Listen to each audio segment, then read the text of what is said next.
Good evening, everyone. Welcome to the regularly scheduled mayor and council meeting for the town of Berlin. It's Monday, April 27th, 2026. Please join us in a moment of silence, followed by the pledge of allegiance. Flags in the back.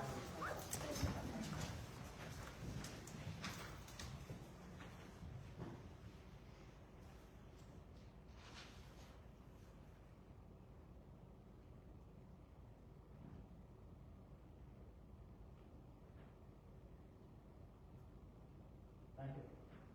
I pledge allegiance to the flag of the United States of America and to the republic for which it stands, one nation, under God, indivisible, with liberty and justice for all. Thank you all. First item on our agenda this evening is the approval. First item on our agenda this evening is the approval of the minutes. We can do that via consensus. Or a consent agenda for items A through F. You want to pull one out? No, I don't want to pull one out. I just wanted to mention two things. There was a grammatical correction that administration has taken. Thank you. There was a grammatical correction for one of the minutes that admin has addressed, so thank you so much. And I also just wanted to give a public shout out to all the people taking minutes in this room because it's just so cavernous. I'm sure that the listening device is a little hard to get. So just wanted to do those two things, and if there's no other corrections, I'll make a motion to approve.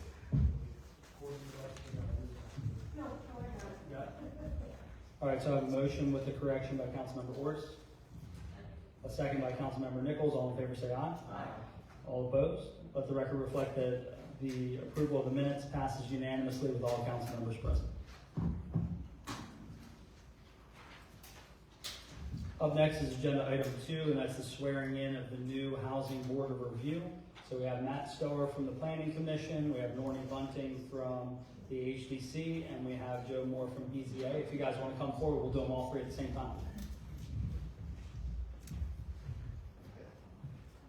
Thank you, gentlemen. Come on around this way. I'm going to borrow one. All right. You all are familiar with this, so raise your right arms and repeat after me. I, and then your name.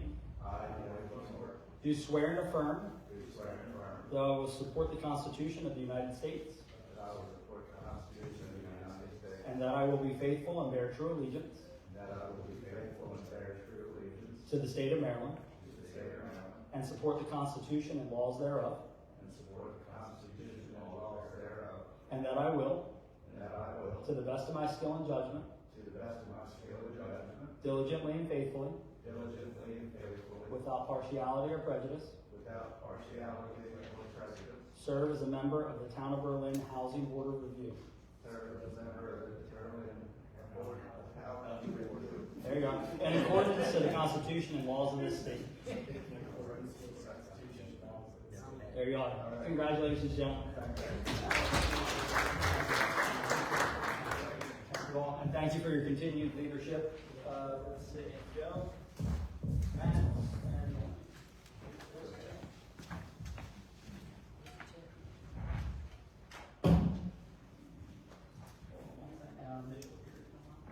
bottom right corner.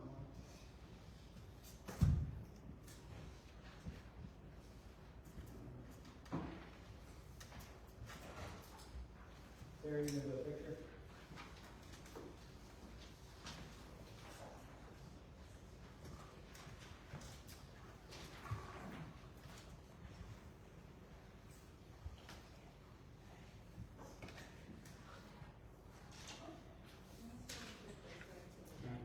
Sure, where do you want?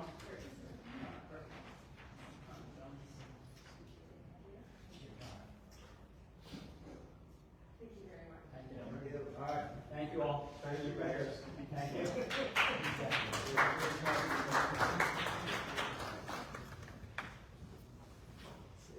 All right. Up next is agenda item 3, and that's the discussion. We have the discussion of the general fund draft budget shortfall, and then also the Berlin Fire Company request is in there. You can see in the packet. I don't have my modified packet. It's okay. Dean, we're going to share. I know, but have the agenda item in there. So I'm gonna share with you. I left mine at home. Yeah, but it doesn't include that agenda item, I don't think. It doesn't. It's okay. Yep. So actually, hold on one second, if you don't mind. Yes, it's number 3.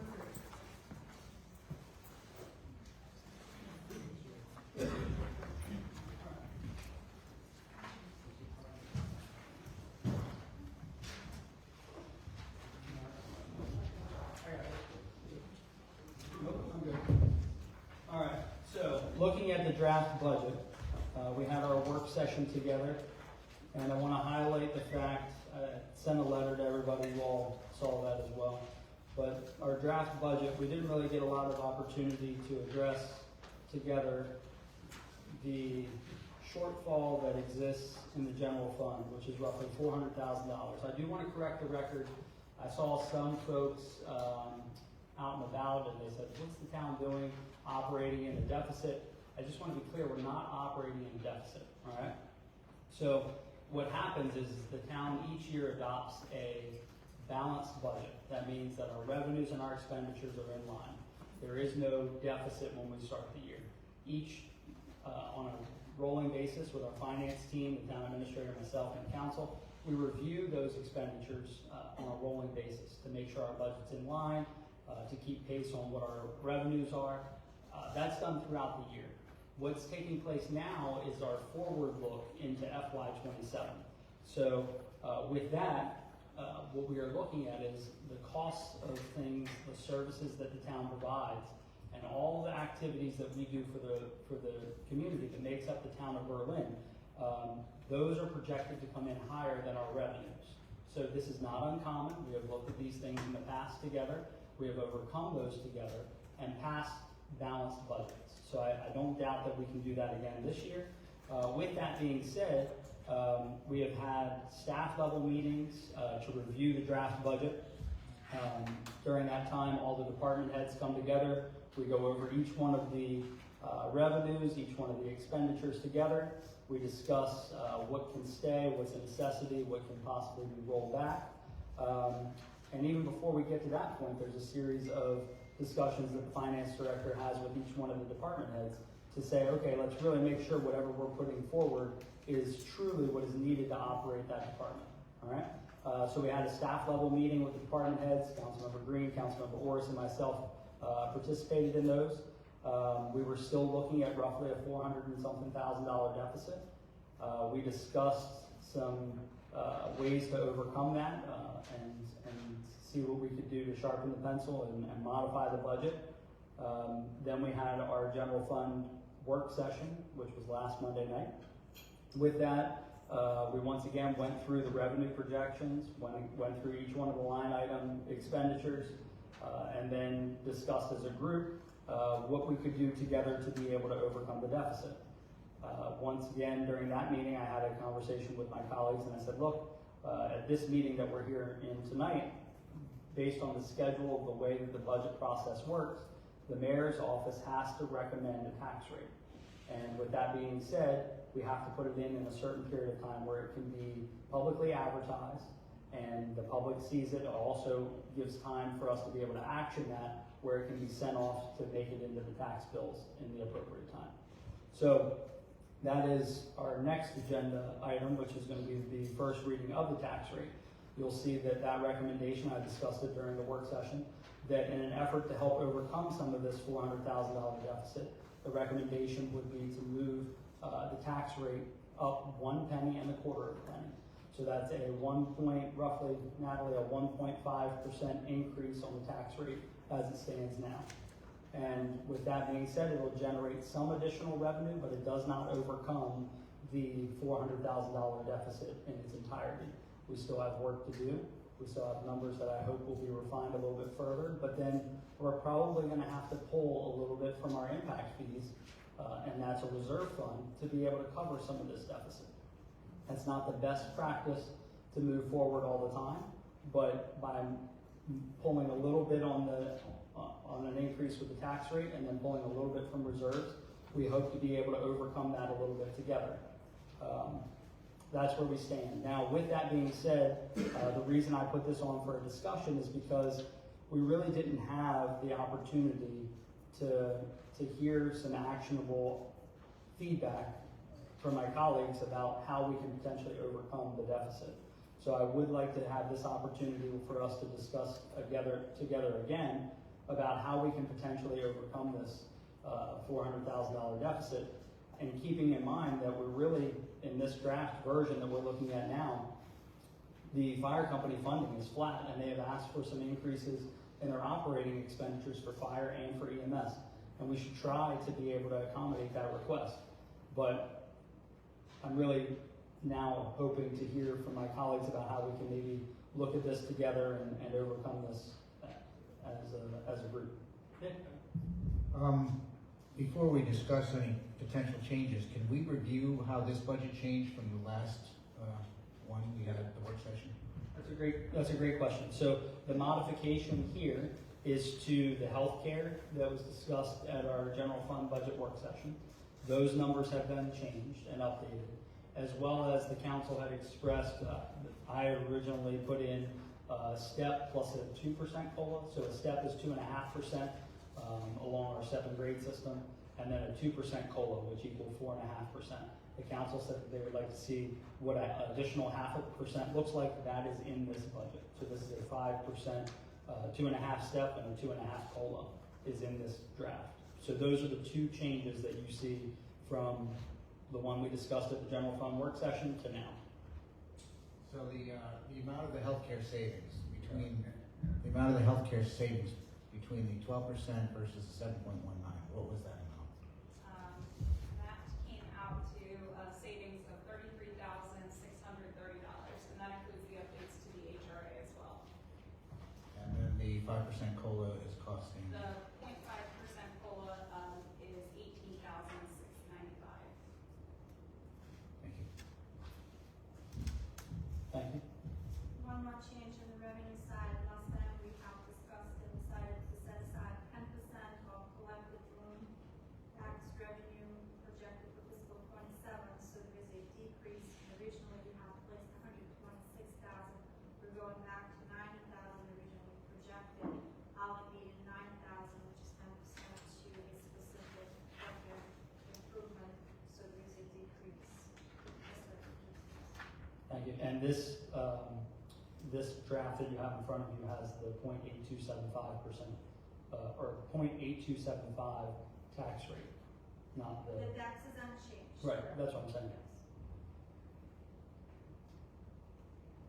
Well, so Mayor, Here, pass it down. So I'm really just more curious, you're recommending a tax rate increase. So that would bring in $80,000 in new revenue, which leaves us about, $328,000 in gap between revenues and expenses. So you see $320,000 in this budget that could be cut, correct? That's not what I'm saying. I'm saying we have a $300,000 gap that we need to overcome together. Or really, it depends on how you look at it. We really have a $400,000 gap, right? Like, I don't want to raise taxes as much as the next person, right? But to continue to just pull that from reserves, right? If we just continue to pull from our impact fees, we have $1 million there, right? You got 3 years, right? And then it's gone. So what I'm asking all of you is, what advice do you have about getting this forward in a way that we can overcome this together? That's what I'm asking. Okay. So I have a list here of cuts. But first off, I wanted to talk to the chief. In the overtime, so we're budgeting at a full team of officers, which we're 5 short, correct, right now. But yet we're still budgeting. We're 4 short. We have 4 days. Yes, yeah, we're up for The budget is for 5 FTEs this year. I'm just trying to pull the page up real quick. It's, I think You're it's looking 20 full-time equivalents and 4 part-time, which are part-time dispatchers. Okay. So we're budgeting at that when, you know, we're not gonna start the fiscal year full staffed. What I'm asking is, and I'd like to challenge our new chief, I'm not trying to put him on the spot, but we have $153,000 in overtime budgeted. I think it makes sense to me, if we're budgeting at more officers than we currently have, that we can knock a huge chunk out of that overtime. Would you agree with that? I would be very cautious on that, and the reason being is,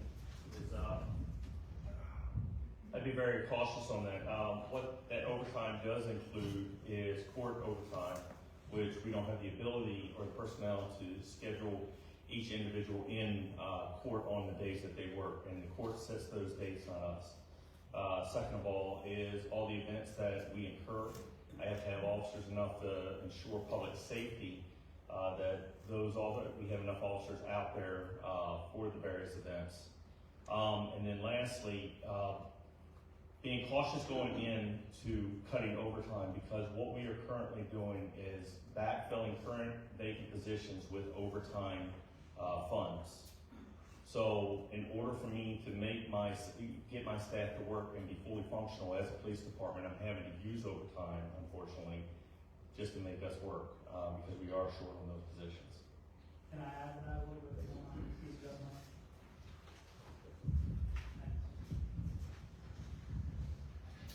Thank you. Also, with that being said, and Howard or Fisher, correct me if I'm wrong, the mayor and council have set a minimum staffing that we would like to see on patrol for our officers at 2. And with that, we do not have the number of officers. So we used to have, what, Fisher, we had 20 full-time police officers at one point, and then that has modified to, we did have 15, and then for many years we dropped to 14, and now we're back up to 15 full-time equivalents. Doesn't mean we have the bodies. But what we're asking is that the police department run 2 people per shift. And that comes following some of the stuff that we have seen locally when one officer is responding to a certain type of call. It's not safe, and we want to provide that ability to have backup and the needed support here internally. So some of that overtime budget subsidizes the vacant positions needed to be able to achieve the mayor and council's direction of 2 officers on at a time.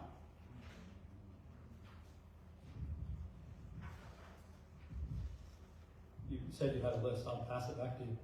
Yeah. That's why we're here. So what would, I'll just go down, Yeah, please. cut the radios, borrow them from the county. So that's $10,500. Yes. I would cut the playground, $20,000. This is what I'm proposing. You know, I'm just trying to get to the number. And I know that the playground amount is to restore it to its pre-damage state. It's not additional. It's to get it back to where it was. Because insurance didn't cover it. But go down to the list, and then Yeah. I think what I would like to do is, rather than just saying, no, that's not gonna work, no, that's not gonna work, I'd like to hear Sure. what your thought is. Yeah. And then we can maybe work together and see what's jives with everybody. Right. and go from there. Because I mean, ultimately what we're trying to figure out is the votes are here for the tax rate increase. So I'm a no on the tax rate increase. Should we start there with seeing where everybody else is? Because we can balance the budget. I'm a no on liking a tax increase as much as the next person. But at the end of the day, I gotta be able to put forward a balanced budget. So what I'm asking for is your help in providing some feedback about how we can overcome that. Doesn't mean that I'm necessarily going to agree, but I would like to at least have a discussion. I think that things are better when we work as a group. And we had our internal staff level meeting. Very little direction was given at that time, which is okay. And then we had our general fund work session. Once again, very little direction outside of, hey, look, we have a deficit. And now here we are, right, at a tax rate. And I'm glad that people are interested, right? But I really need some feedback, because this isn't my budget, it's the town of Berlin's budget. All right? Really, I'm going off the list that was in our internal staff meeting that we all looked at as possible cuts. So it would be under streets, the Ford F-250, $65,000. The F-550, $115,000. Salt and Brine, 25,000. Cat Skid, 20,000. And you don't want to do these things, but the radios, as I mentioned, was $10,500. Economic development, I think we can live without a vehicle for $45,000. I'd like to keep the website is on my list, but I'd really like to keep it because we do need a new website. I still think we could reduce this over time in the police department. I'd like to hope that with the new leadership and the new change and the new energy, that we can do a lot better than that. So I'll have to respectfully disagree with the recommendation, but so we're looking at right there, what, 270, about $285,000 right there. So I mean, this is just on my list. It's still not there. I have other things, but I want to know that my colleagues do as well. So it's, Can we do this part? Some of the things that you named are on, I believe, top of the couple of our lists. So I definitely on my list had emergency preparedness radios, cut. So that was a plus for me, cut. Vehicles, I had all vehicles, slash them all. You know, right now we have roughly about what, 55 vehicles in our fleet of vehicles as a total. And that's not, I'm not saying one department or all, I'm saying all vehicles that have been trash trucks and all things, roughly. Am I right when I say that? Roughly about 55. I don't know that off the top. That's what we were told in our But work session. if that is accurate, or very close to accurate, how many employees do we have? We have 80. 80 employees, 55 vehicles. I think we cut any additional, and that's just me on my thoughts here, because between the 85, nope, I don't know, like, I think you can, Ms. Marie, can you hear me? If she can hear me, then I'm okay. So with the 80 employees and 55 vehicles, I don't think we need any right now. And I say that, and I know, when we got elected, and many of us were elected around the same time, when we got elected, one of the big things, and I will remember this until I'm finished with this endeavor, and even moving on, you don't balance a government budget as you do your household budget. But I will say this, when your bootstraps are tight at home, you make cuts. When your bootstraps are tight in the town that you're running, you have to make cuts. You have to work with what you have. I remember my mother always saying, before you buy a new car, if you can't handle your debts and bills, then you ride that car till the wheels fall off. And I know that we've been in that place many times with vehicles in the past, but we have enough new ones that we've gotten in lately that I don't think right now, with the budget that we're in, and then with the state of this economy in this world right now, that I think we need to pause right now on vehicles. So I have that too. Did anybody else have vehicles? Mayor, just to bring to just detail, the vehicles that are on the budget, they're not additional vehicles. I know, but I just wanted to. Right, they're replacement. They're replacement. Replacements for Yes. the old vehicles. Let's just. I knew that. I knew they were replacements, and I know that, so we have to clear that up for everybody. They're not brand new, just off the market. They're replacing some of the ones we have, and we need to ride those guys literally till the wheels fall off, or share them. No, I'm advocating for that. Okay, and then the chemicals, right now, I mean, we did have a I crazy didn't hear. chemicals. We did, I had that too. I'm with you on that one. Did anybody else have chemicals? You're talking about the salt. No, yes. Okay. Can I just, is that highway user? I would like to, hold on, sorry. I would like to get through the list first. Go ahead, Councilmember Nichols. Well, I'm concurring that a couple of us have Yeah, go ahead, run down your list. And let's see, what else did I have? I wanted to question the COLA. Okay. My question on that is, I guess, I want to be clear. With every time that we add, Kelsey, when we talk about our second grade, which I was completely for. I now want to clear this part up, because this is a bit of confusion that I had. With every change or adjustment that we make as far as payment, does that skew or change the second grade as a Each whole? COLA adjusts the entire table up by that increment. So it will change the value of the second grade with it. Yes, for example, It step incorporates it. one, grade one, $15 an hour. And Is the what we started at. yes, What each time the mayor and council have adjusted a COLA, that's step one, grade one increases. So it's no longer $15 an hour, it's now something different. that's right, yeah, Yes, and then obviously that has an impact on FICA, state retirement, and overtime, and what's the last thing? all parts, Right. every single area. That was the part that I was. So when you say COLA, can you explain that to me? Are you saying to eliminate it entirely? No, I had a question. Oh, okay, I was asking. No, I had a question, because I wanted to clear that up, so that, because you. Just wanted the sense of it. Exactly, so whatever changes we make today will change code, will change that step permanently for now, or as. It will as we change see it. the entire Yes, system. Exactly, it will Correct. change it, that's, I wanted to make sure we address that, because I think that might come up in the next conversation. Keep going, Steve, those were my big ticket items that have been glaring in my head as I watched. Shanika, you had me up until you, talked with coach.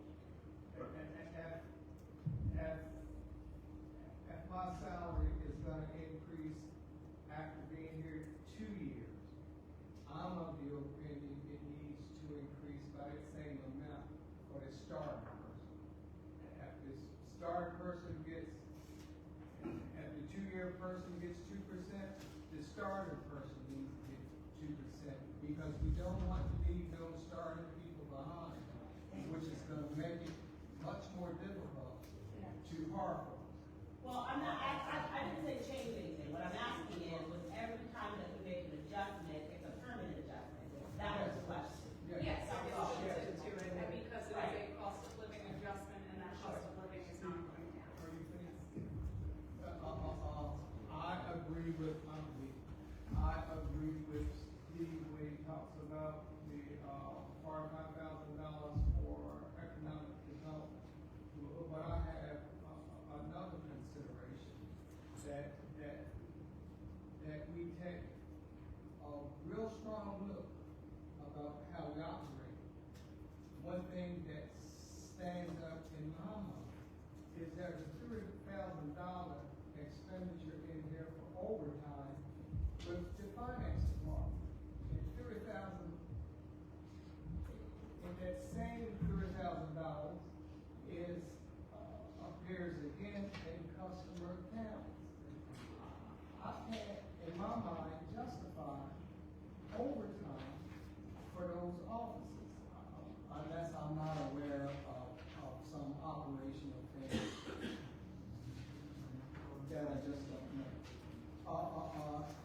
And I'm really thinking that we really need to locate how our resources are allocated. Because after the chief has been here 6 months, it's gonna be saying he needs an administrative assistant. Like the previous chiefs, I asked for year after year after year. And I really do think it's the time is right for us to take a look at that, because 6 months down the road, you're gonna be yelling, you need somebody in that office. So we really need to look at what we do and how we do it. I believe, now this is just me, I believe we can do it more efficiently. And without cutting services, I'm also an advocate for staff. We have good people working for us, and we need to keep those people. We need to keep those people, and make being here a positive experience for them also, because they make a positive experience for you when you have these concerns and these issues. And I really do think messing with staff salaries and COLA need to be off the board. That does not need to be touched. This is my opinion.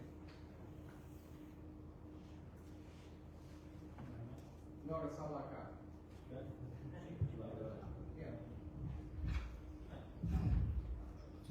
So I had several similar things to everybody else. Of course, the radios from Streets, the F550, 115,000, the F250, 65,000, the zero-turn mower, 20,000, economic development vehicle, 45,000, parks, the new climber, 20,000. Regarding the COLA, we were already putting in a 2% COLA. We had a 2.5% step raise, and they were, typically we gave a 2% COLA. That's what we've been. Natalie requested last week that we take a look at an additional 0.5% COLA. And unfortunately, because of the position we're in, I would say no to the extra 0.5%, but I would give the 2% COLA for sure. So that was like 25,000. And a few other things were mentioned that I totally agree with. So. Give me a number, Natalie, 4 to 5%, as opposed to 4.5. Additional 0.5% in COLA, and the reason I have requested that by looking at, would provide an additional benefit to police department, funding the layoffs, and fire company have presented requests. They also stated that they have given 3.5% COLA. We have looked at different municipalities, Chelsea has looked at different municipalities, and everybody around us in surrounding municipalities are above 2% cost of living. Cost of living is going up every year, so I have respectfully asked to go 0.5%, which would cost the general fund $18,695, rounding to $19,000.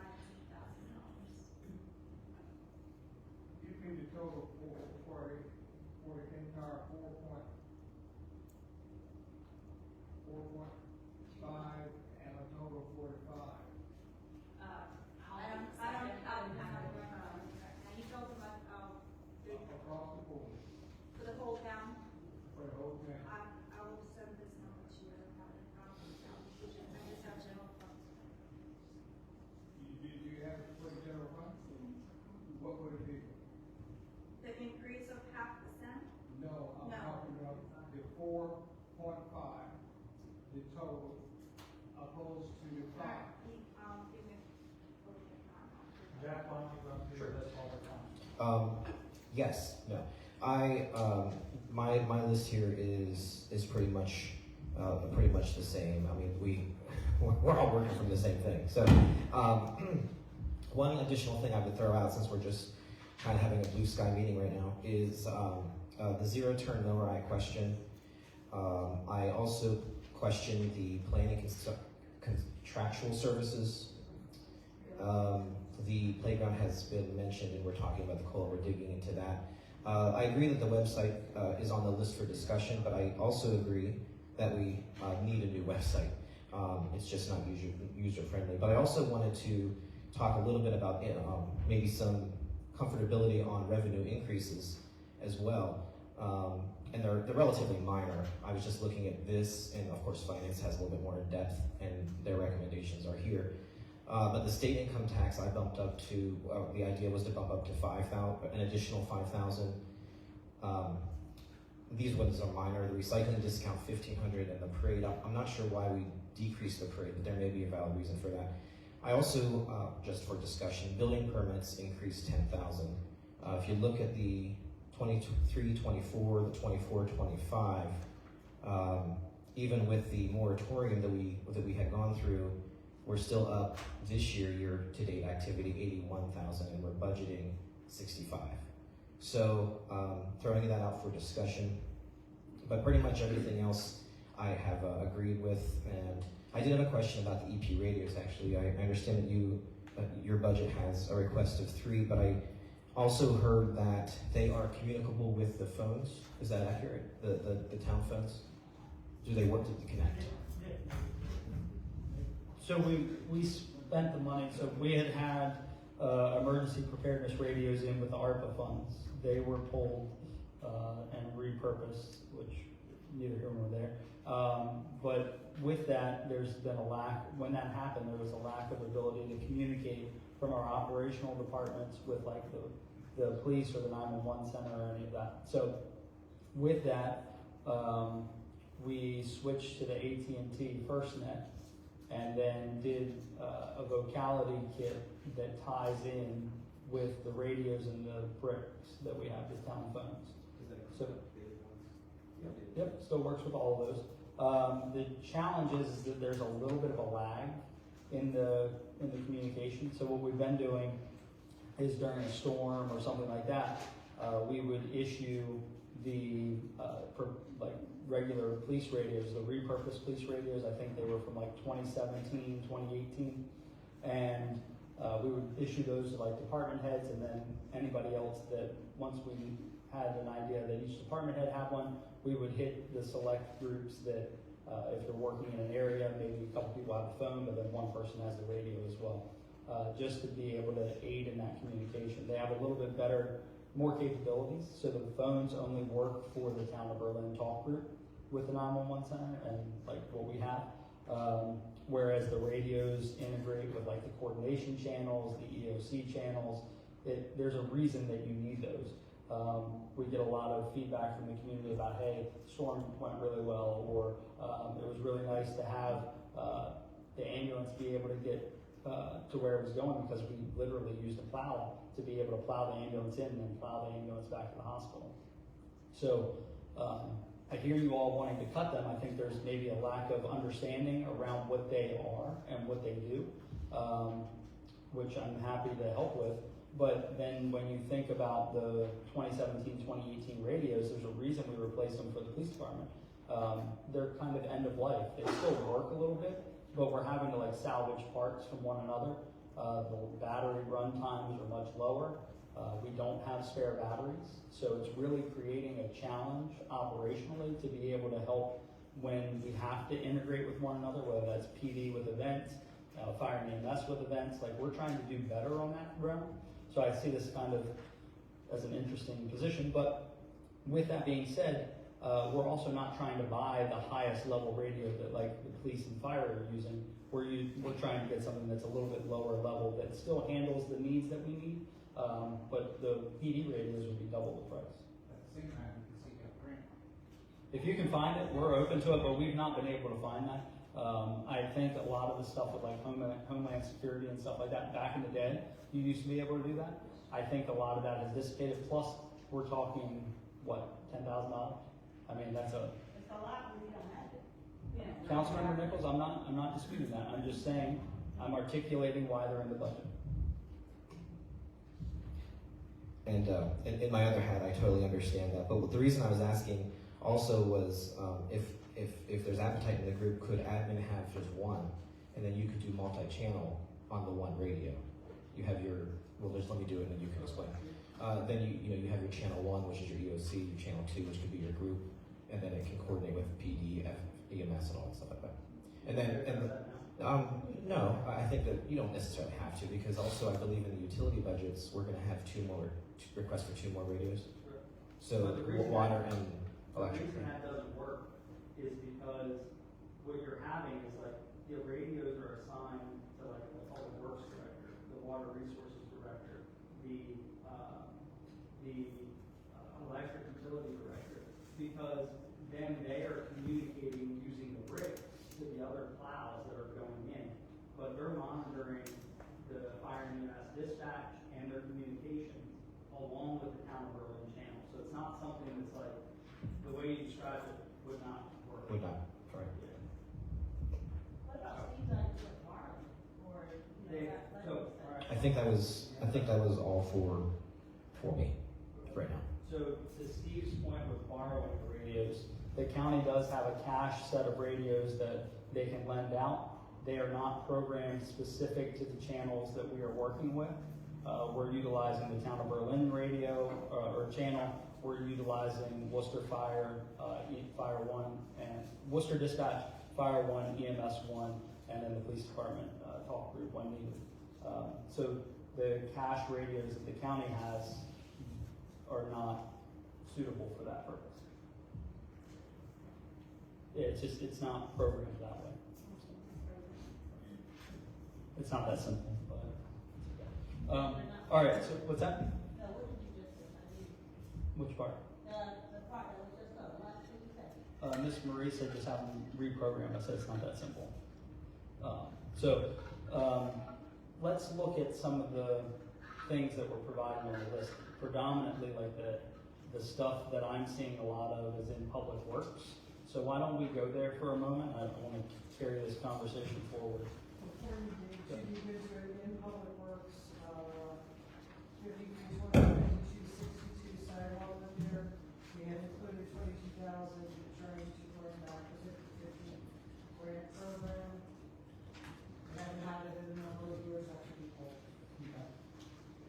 So hold on, let's get there. Is that in admin or planning admin or? That's in, public works, It's page the sidewalk 27. repair. Somebody gets the page number on streets. 27.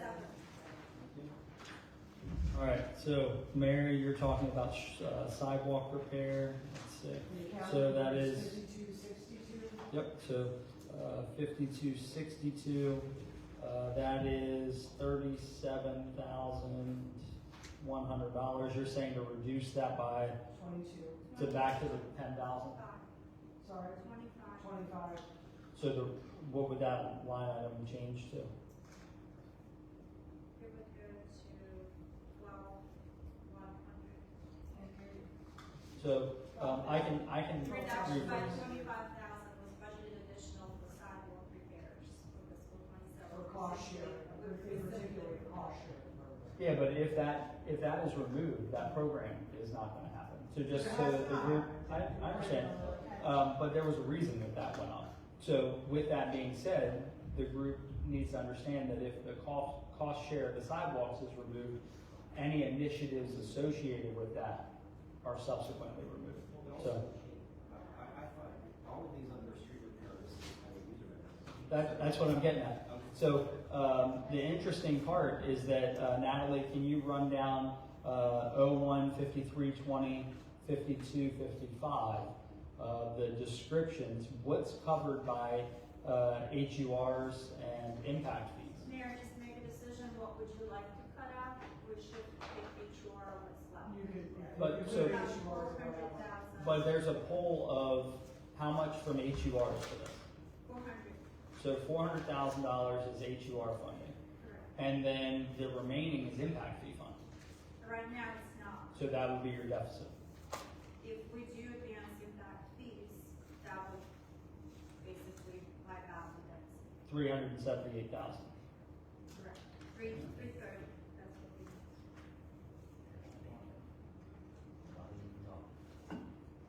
Alright. So, So just for my reference here. Yep. The 25,000 was it decided on, reducing the. well, sidewalk? nothing's decided at this point. Nothing is decided at this point. We're just having a conversation. Okay. So, looking down this list in the capital equipment discussion, what I heard is cat, skid steer, and attachments. And I will ask whoever created, there's a budget document floating around up here on the dais. I'd like a copy. I've not been given that. So if somebody can please, I think there's a snapshot of kind of a list that's working. It'd be helpful if that's shared. No. I think there's, can you share that with me? Okay, Jack, can you share that with me at some point? And then, maybe with the entire group? Well, yeah, I mean, if you have some feedback, it'd be helpful. So cat skid steer, the F550 I heard, the F250 I heard. Well, hold on, let me get through this list and then we can go right there.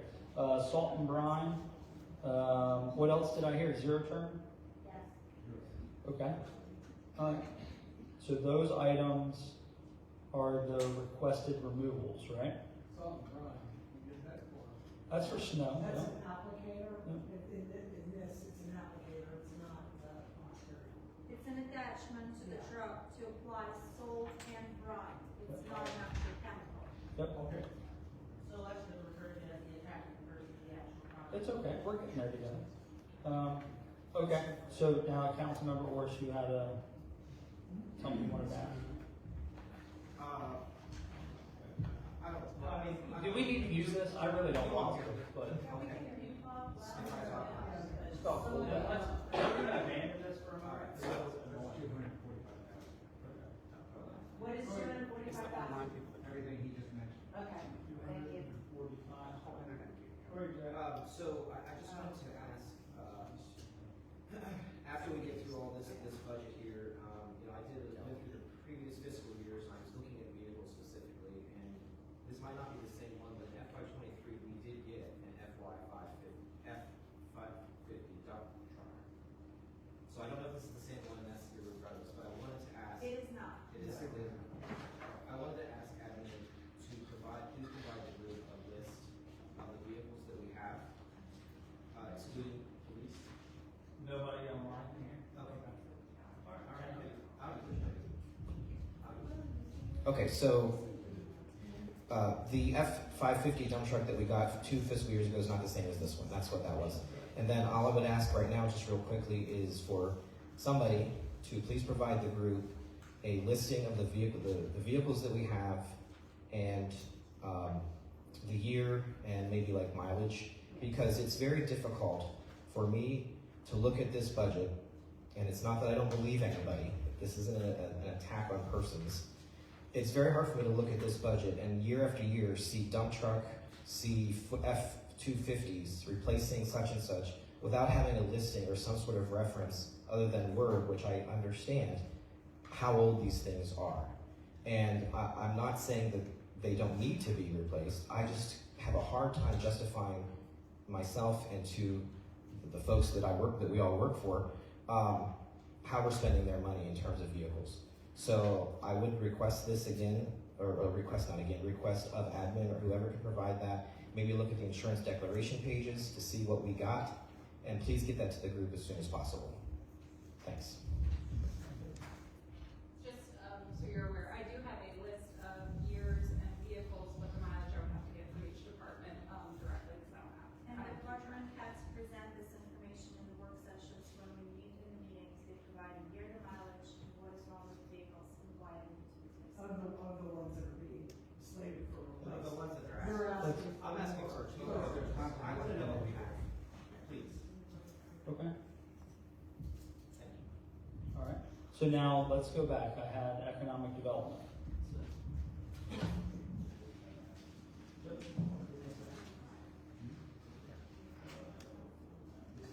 So I think we're on page 30. All right, so we are on. That particular vehicle is on its last. So we're at page 30, and the group's request is to remove the Ford Maverick. Is that on here? Yes. Sorry. My bad. Oh, again. Put it on your tab.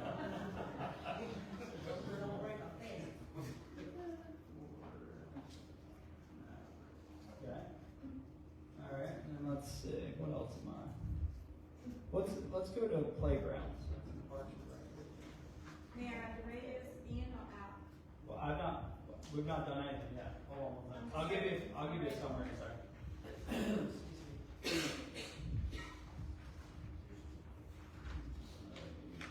Somebody gets a page number, let me know. 34. 34? I would like to add to Jack's request. Can you use it? I would like to add to Jack's request about the vehicles. Could you include downtime for the previous year and, maintenance costs, if that's possible? Again, I don't track it, I can reach out to each department, but I do have, like I said, a full list of our Okay. vehicles, but I'll get with the department heads to see what they can provide. Not include police. Not A police. 5-year-old in my pen. I'm sorry, did you say non-police? Okay. Not include. Okay, so we're on page 34, and please point me in the direction of what the request to remove is. The new climber, okay, 20,000. And I'm sorry, I realized I misspoke earlier. The playground equipment that's being replaced is this year, not FY '27. Thank you. So this is a new equipment. The new climber is, yes, that's new equipment. Okay, Hold on. All right, and let's see, what else am I? Anything that I'm missing? I know Steve, I heard you with the police department overtime, I heard you all with the radios. Am I missing anything else? Should we revisit the police overtime? You can, yeah, sure. But I think that it's also what I would refrain from. We have a department head that's been with us for a week. I would refrain from asking that new department head what they think they can do with the reduction in that overtime. So here we have 20, how many full-time officers do we have? 50. That's a full complement, right? Minus 4 days. So the question is, if we have a full complement of officers, let's say we were able to fill that, would that be enough to take care of the scheduling issues that we've had with having 2 officers? So, yeah, if we had a full complement of officers, I would sit back and say, yes. The problem is we don't have a full complement. What the mayor had discussed, I just want everybody to be aware. You know, we can cut back and say, okay, well, we're only gonna use 1 officer, okay, per shift. But then I'm gonna just advise you which services are we no longer gonna provide to the citizens. Because everything has a cost. So that's the first thing. Second thing is, I'm just gonna be very truthful about it. I had the opportunity on Saturday to be a part of the Corporal Hecook Foundation. All right, and I was working that night. And once again, the town of Del Mar decided, hey, we don't want to fund having 2 officers. Because of that, an officer lost their life because they were counting on another agency to respond, and they didn't. So we have to look at it from that standpoint. Finally, I would bring up Somerset County just reduce services, okay, to the entire county of saying we will not be responding after certain hours on the weekend. So again, if we can reduce certain things, but I have to ask you which services you're prepared to not offer the citizenry. And it's just, the bill comes due sooner or later. Thank you. Just for the record, I'm not in favor of reducing staff below 2 officers. We've worked hard to get to that, I'm not in favor of that. Yeah, I'm in no way suggesting we reduce staff numbers, but I'm looking at the numbers on the budget, and you know, you're asking salaries full-time, $1,500,000, and yet in the previous year, it was significantly less. And same for overtime. This year, it's been increased to $153,000. Last year, it was $124,000. All I'm suggesting is, could we possibly make a modest cut in overtime and back it down maybe $25,000? The challenge is that the reason you're at 153,500 is because you exceeded it in last year. Even though we exceeded our budgeted amount in, Remember the year-to-date number that's Right. reflected here is not for a full year. your total activity was, From last year, the budget for this coming year, the same back up. No. well, look, because you're looking at partial activity. 25, 26 is 124. The one before that's 151. The one before that's 240. Where are you at? I'm looking at this year's budget. Oh, you're looking at salaries full-time. I'm sorry, I was looking at the wrong number. So you're saying that the salaries full-time number is, It might have increased because of pay increases and whatnot, for sure, but that's a huge difference. you have 1 new position in there from, Just, Go ahead. yeah. all vacancies get budgeted at, we don't know who we're gonna bring in, so we usually put it on the higher end of what we expect to bring in, so these are not entry level, these are lateral officers, because that's really what we're hoping to target. I'm just saying, so the vacancies are gonna be higher than what we might actually bring someone in at, but we just don't. Right, but we also haven't had a full complement. But Yeah, if, we have not. but also if you look at that, like, if you look around at like what other agencies are starting their police officers at, I would urge you not to, unless you want to do a change in services, I would urge you not to touch that. I'm just exploring. I'm just saying, like, for the matter of discussion, I want it to be clear that I think playing in that line item is probably not going to bode well for us. Correct. Yeah, well, I would urge salaries full-time and the overtime until we have a clear 12-month picture of what our full staffing looks like. Hopefully we come in under budget, but I would err on the side of caution there. The salaries overtime is 0 increase. Right. And as a matter of fact, You go over, you go over percentage increases. There is that overtime because we don't have a full complement of well, You can, we did have a full complement. you can Across some of make these. the expense line read whatever you're comfortable with, but then realize that you could reach a point in here where you had not budgeted sufficient. Like somebody to come in and take the Cadillac insurance. And keep in mind, when you look at the overtime costs, right, in the police department line item, we have had a full complement of officers during some Until period of this. December, Yep. yeah, we were pretty well staffed. We lost several in the November, December timeframe. Now, there are some strategies that we have moving forward into the next fiscal year about how we can maybe lower that, but I think it would be irresponsible to really like play in that line item right this moment. Anyway? There's just one other thing. We're going over to Pete? I know. The other thing that I had on mine to present to the group, if you will, the planning consulting services for $50,000. Or excuse me, legal contractual services. Excuse me. And that would be page 32.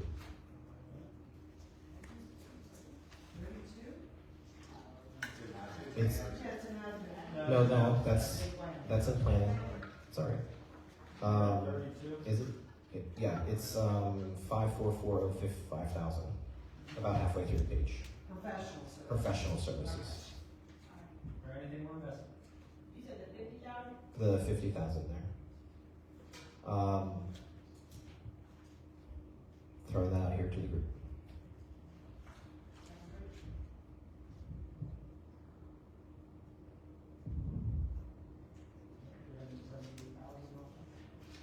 I have 245, 18, 45, 20, and 50. The 18 on sidewalk, Right, right? no, you all said 18 for the 0.5% COLA increase. Yeah. So 378,000? Does that include the radios? No, it doesn't. I would introduce the budget with the raises you all, that time, if you would like. I don't think it's prudent. And I mean, you have that ability, but I also have a budget I have to present. So fair enough. So what is we haven't agreed on anything, but what is the total of what we've talked about? 378,000. 360 I have. I have 245 in a reduction from public works. I have 18,000 from the 0.5% COLA increase. I have 45,000 from economic development for Maverick. I have 20,000 from the new climber and 50,000 from legal consultant for. The only difference I have, I did not have a bid for a capital expense. Now, I'm not saying this is what's going to happen, I'm just saying that would get us to 378,000. So that's even 378, Well, or around, and some change. give or take. It's 378. Okay.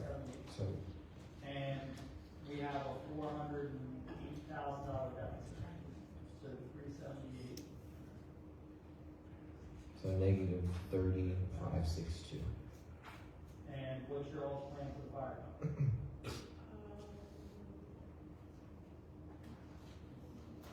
I think we should make an operations less. And does anybody have that? I don't think I have it. Oh, it's Whatever's in your, the total is 29,350 for ops for both. EMS and fire? That's ops for both.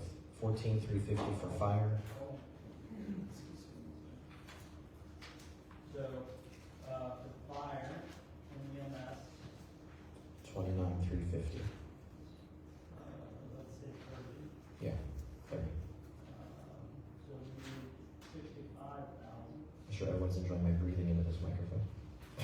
So we need 65,000. It's all my question. Do we already talking about the Little Fields in Parks and Rec when we have? Refund a portion of that. Trash service Right, and right. utilities. So, is that what the 25,000 is equating here or no?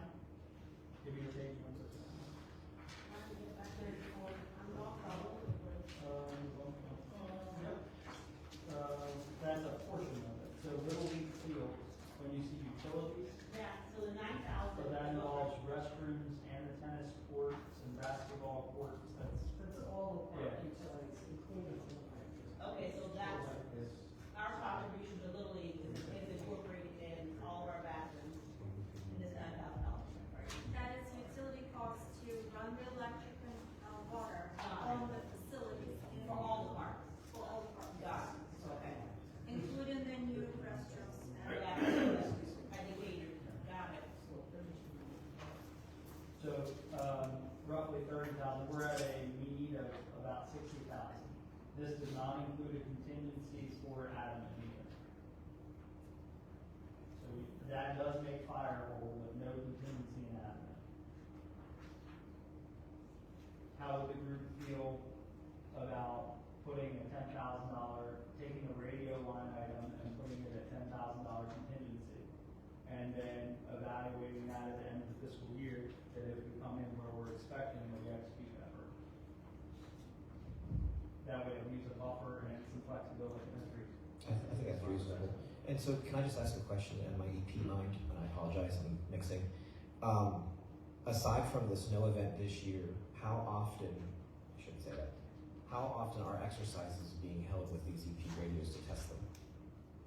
By the town. Not often enough. And the goal would be that, when fire and EMS are responding to like downtown events, that PD has somebody on, we have some strategies in play for that they would monitor the ability to switch over. So the career personnel, line officers for the fire department have the ability to switch to the town channel. We would have PD monitoring that as well, so they can use, for that extra vehicle. Okay. So it's not, to answer your question, not often enough, but we hope to improve that. What about Jack's suggestion for revenue increases? I yeah. prefer the finance director on that. I have reviewed revenues before I generated this report and adjusted a couple of line items based on prior year historical data and what I have received so far. I would not recommend inflating the revenues just to cover costs. That's not the practice. And I do want to say, I don't mean to cut you off, Dean, I'm sorry. And I agree, and I want to also thank and point out that I did have on my list here, public utility tax, but I saw that you had already adjusted that, so I just wanted to say thank you for that. And the recycling discount that you referred to is actually a negative number, it's a reduction, and it's not budgeted because we don't know how much we're gonna Okay, get Cool. decreased. all right. I mean, we was just throwing them out. And then we can circle back, excuse me, it's Paula. Well, if we're ready to circle back to the planning, or we can still keep talking about that. What do you mean? Well, is that, oh, I'm sorry, we're back to the fire department. I'm sorry, I'm getting a little, give me some water. So I think where we're at is about, we need $60,000.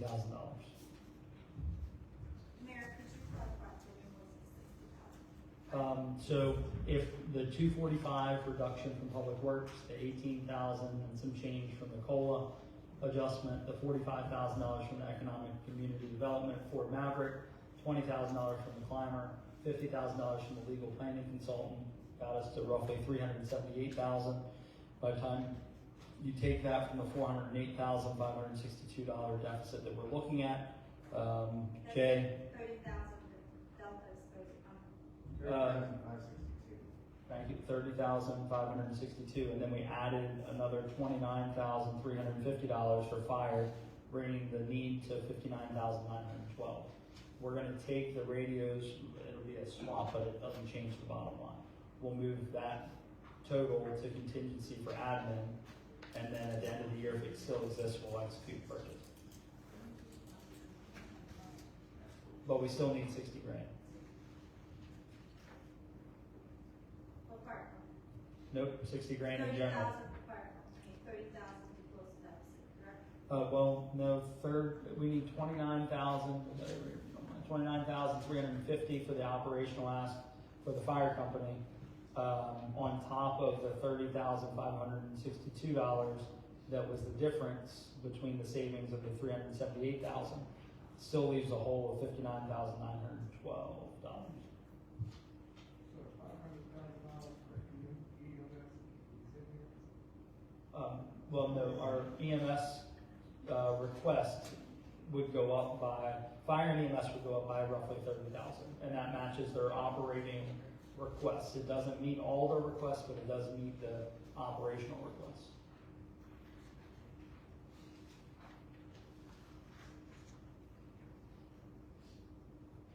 All right. We've done some push-ups, and it's good. It's good push-up. Okay, it's a good start. I don't wanna take this, but I wanna ask, because I was Can you use the mic if you don't mind for the people online? Yeah, I'll do it. I'm on page 34, I'm just asking the question, when we talk about, this question was brought to me in regards to the supplies and operations for public works, does that, tell me what that includes, just asking. What are you, one more time? Can you give me a page number? Is it everything, that's the breakdown is The items listed. out there, beneath friends. that are The breakdown is below. Can I tell them what it says? Chemical supplies, engineered wood, fabric, mulch, ground mats, mulch, park event supplies, playground repairs, tennis, basketball, nets, pole cushions.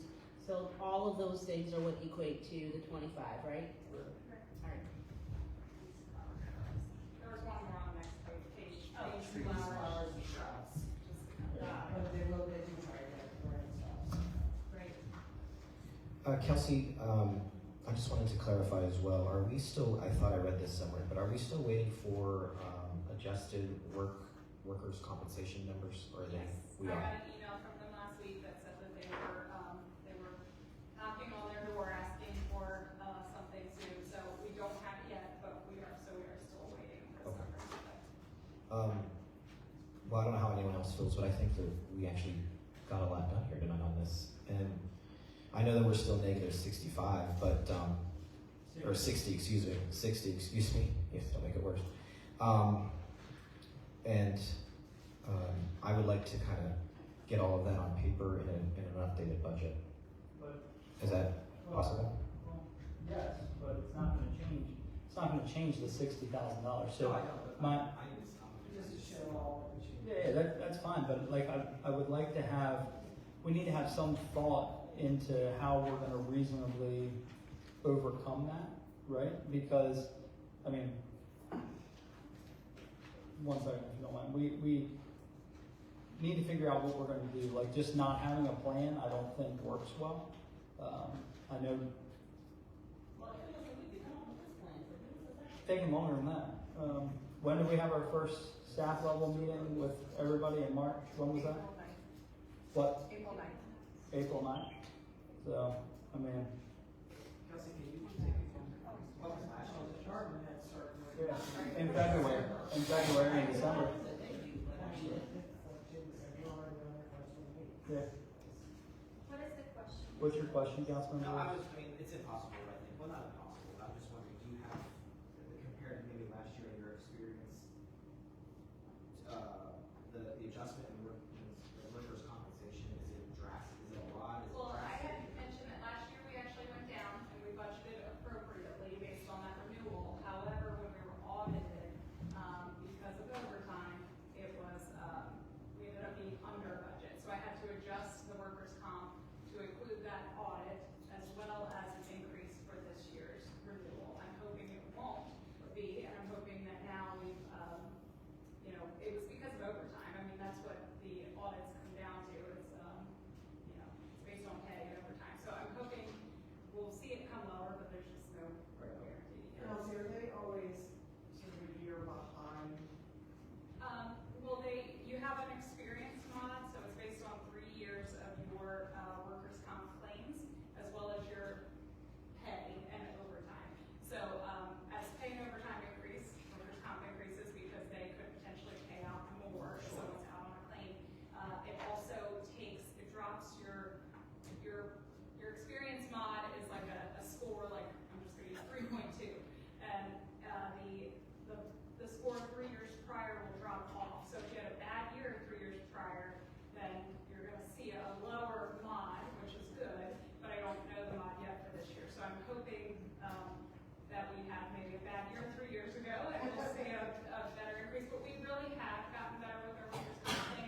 I bet it's much. That amount doesn't drop dramatically, and usually if you have increased, salaries, your workers' comp is gonna go up. Yeah, but we have seen years where we had like pretty significant claims, so those have dropped off, we've seen major decreases. And if you recall, last year we got a $98,000 check for workers' comp, I know that. which was a span of 3 years of adjustments they ended up coming back and making. So that affected our budget too, because that got put into the budget.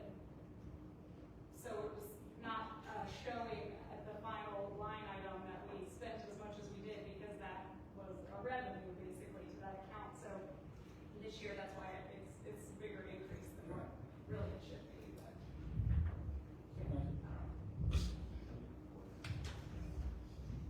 I don't know if we have a number. We may, or if we can maybe get one.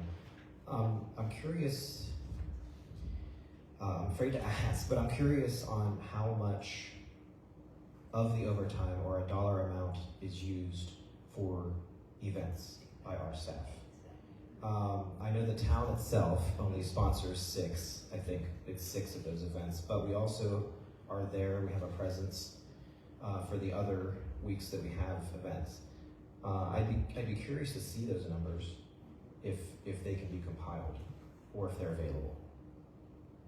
I don't think we need to include police in that because they would be there.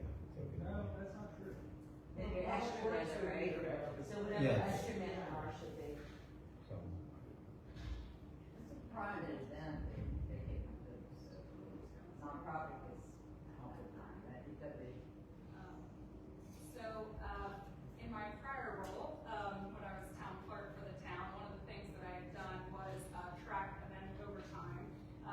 Obviously, I have not been in that role since 2018, 2019, so the last time I had tracked it was 2019, and our grand total for events, and that is labor, support costs, meaning like porta potties, things of that nature, and then vehicles was $89,000 in 2019. I'm sorry, say it again. 89,000 in 2019. That's not. Is that both pay. labor and That's support? not pay, it's not the rest, that's another Well, money. Ms. Carroll, what she said is that I the just- only number she has available right this moment is Yeah. what she was providing. So in 2019, that was outside the town sponsored event, you said, Kelsey? It was all. That is all events in 2019, which obviously we have added to, in 2019, so, there's that as well. And actually, just for labor costs, because that's in my Excel spreadsheet as well, Ms. Carroll, is, $53,588 in 2019. That's still 2019, okay. That was 2019. That was the last time I tracked it. Did you say that we increased the number of events that the town, There has. You did say that, right? Yes. since 2019? I'm sorry. Was that for all of the events? That was for all of the events in 19, yes. You have it broken down by them? I do. That's what we need now. And then But we that decide has not what's in your been money. done in many years. That was, I think there was discussion of it being something maybe economic development, would start tracking, but I don't think that ever came to. I don't think that's happened yet. Yeah. Well, like Christmas. But I can tell you the number's probably not going down. No. No, Yeah. no. So you had, what, almost $60,000?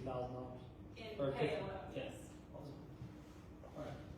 So, back at the task at hand, how do we overcome our $60,000 that remains?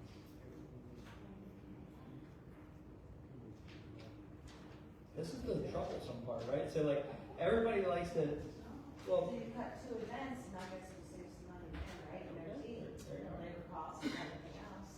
so maybe we do shift to the opportunity for the public. Anybody that would like to, it's not an action item or anything like that, but I mean, we're open to hearing feedback and things of that nature, so. Well, that's okay. No, she didn't look, she's holding this. Thanks, Frank. You all presented the book.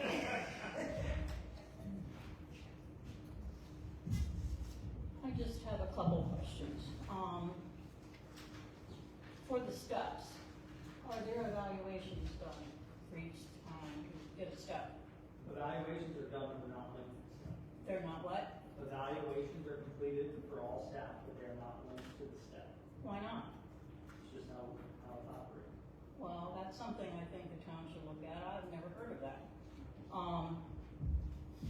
evaluations are conducted not on the fiscal year, but at the anniversary of each employee.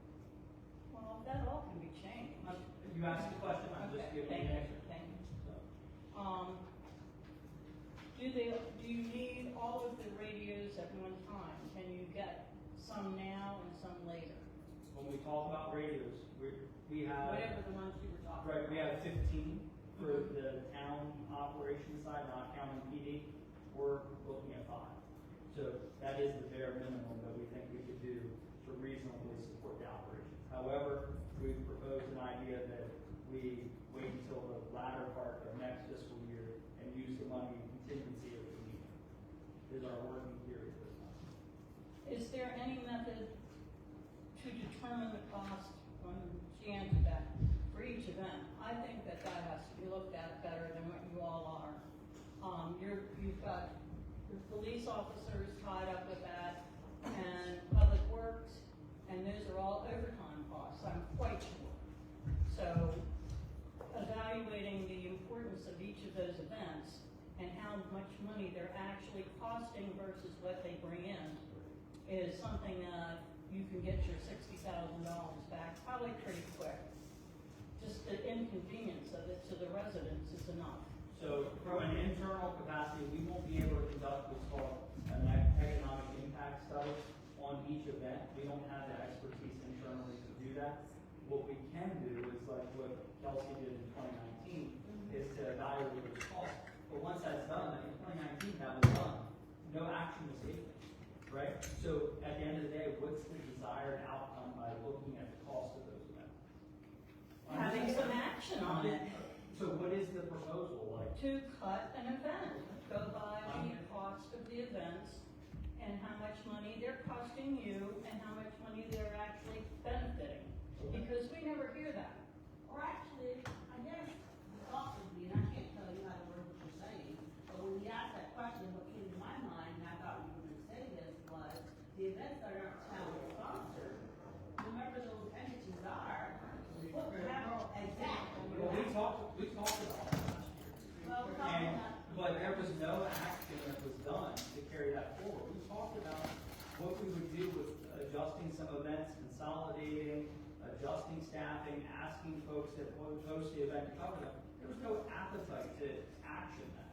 So if there's direction that, hey, look, we would like to now look at that pathway, Yes. that's fine. But to just ask for the numbers and then not do anything with it is totally different than what Ms. Marie's saying. I don't know if, as a group, I don't know if that's where we are. I think that having this brought back up, and again, sometimes in life, it takes hearing something multiple times, multiple years, before it actually sinks in. So, I mean, I can't speak for these fellas, but for me, I would like to see what this looks like revenue-wise, as far as what for, I shouldn't say revenue, but I'm speaking praise, so I should have had not my heart closed. But what it looks like cost-wise is what we're spending on paying out salary-wise or payments, whatever, for these additional events. I'd like to see what that looks like, see what all the events are, and then start to negotiate and discuss who's paying for that, other than the town of Berlin. We've got the director. Hold on, there's too Why much didn't they going on. work on it? So- So we did. Hold on, Councilmember Ward's first. We did, I do recall talking about that. Speak up. Yes, I do recall talking about this, and I remember that, and it's nobody's fault. I remember that the discussion ended with, well, we're going to have that available in the fall. I don't remember what year that was. But I think now we are in, what is this, April? If whoever administration decides can be tasked with it, let's just look at what Ocean City does. They do a sort of an impact analysis, and that's in depth. But I think for our purposes here, just look at what the event was, who was responsible, for who was running it, what were our costs to the town, and then that'll just give us a nice basis to get started on a deeper dive. I don't think it's really reaching for the stars for that sort of reporting. I think it can help us because I was going to get into this later, and I don't want to take away from comment. But I mean, we need to kind of right now we're trying to make up 60,000, but we've said it before. We need to have like a longer looking term here for the budgets, coming up. So, yeah, so I think I would have the appetite, like Councilmember Nichols, to revisit that reporting for events. We can definitely If that track can be the done. expense, the personnel, equipment. Well, I think that's really what we're, but But yeah. we don't have the capacity for measuring income, because the income doesn't come to that. Economic impact is what the term is used for evaluating, like the secondary benefits associated with an event. Right, The amount of people that stay in hotels, the amount of people that eat in restaurants, shop in shops, we have no capacity for measuring that. I don't, other than asking the stores, but we don't see the sales tax revenue. It goes to the state. So we can certainly look at the expense, absolutely. But then the next hard question is, are you going to tell the Chamber of Commerce you have to pay for this event? Yes. Or whoever? That's the question, that's what you all have to look at and answer. I don't know, fellas, about you guys, but I didn't know. The question was, are we going to ask, fellas, everybody down this way? The question is, are we going to start to ask these folks who are hosting these events to start paying the difference? Hey, you're having an event, you need to pay for it, dot, dot, dot. I personally say yes, and I mean, But some of these entities are struggling. I mean, the chamber's struggling. we're I struggling. understand that. We are struggling. 2 or 3 of those beer trucks should come to play for cost. So, but I mean, this is important, and I would like to gauge, hold on, this is important, I would like to gauge the appetite, because I just said to Councilmember Nur, sidebar, that like, it's one thing to ask staff that are already, they've got, our personnel are doing multiple, Miss Marie, it's fine, you can believe what you would like, I'm gonna tell you what I see every day. The staff have multiple things on their plate. We can ask them to prioritize this and to bring that data forward in an actionable time for the mayor and council for this budget year. However, is there an appetite to shift that cost to the Chamber of Commerce? To others that are there? Yes. I have that appetite. So I hear a yes from It's Councilmember. okay not to shift it to them, I'm- it's okay to shift it to I'm not, us. I am not That's what saying you're that. saying. No, That's what you're saying. Gina. That's what you're saying. Gina, that's not what I said. It is, and that's what the result is. I'm not saying. Hold on one second. saying So- I have an appetite for that, because every one of those business centers and chamber people are my friends and I work with them. But I am old enough and worried enough about just not having to lose my house because my taxes are so high and my electric bill. That it's irresponsible to be a homeowner, and it's irresponsible for you all not to get the data and really, really see. If it's not hurting us, no, I don't want to do that, but times are tough, I'm sorry, folks. Times are tough, they are. And there's city going, we are rural Maryland, what the hell do we need with a drone that the insurance is what, $900? I know that's not much money, but that $900 is less than what one of my electric bills are. What do we need a drone with $900? Miss Carroll, actually, are you talking about the police department? Director? Yes, it's in the budget, somebody So- pay a $900 So, insurance bill. so the police department drone, if I can speak to it for a moment, was paid with forfeiture funds.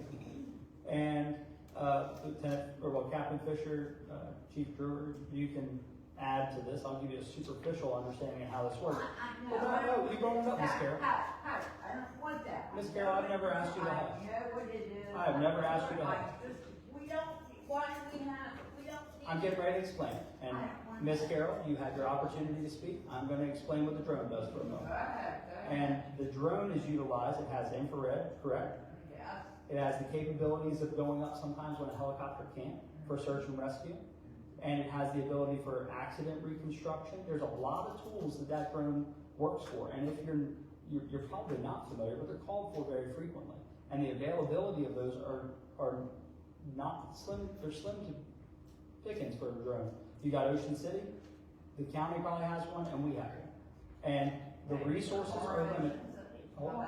And we have, Ms. Carroll, we have limited resources, but that I think is a very good use of forfeiture funds. And if it costs the citizens $900 to be able to maintain that, $600 a year to be able to maintain that, I think the return on the investment is very high.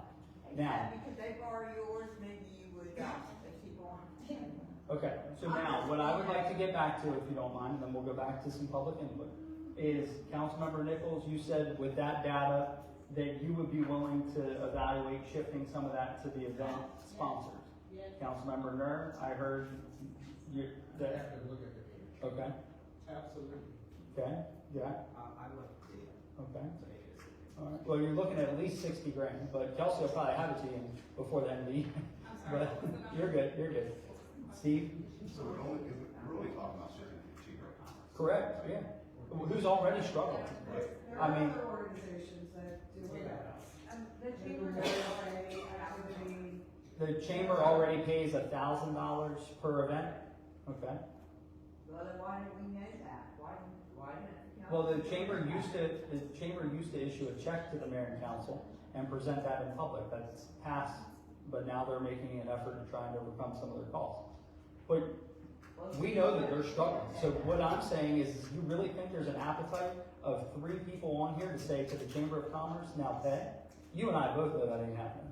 There is not an appetite, I apologize. Yeah. If Well, I I touch don't you, have but enough I, time for it now, if they're giving us $1,000, Right. I appreciate that. Yeah, I mean- How are we? But that's a drop in the bucket compared to what's paid.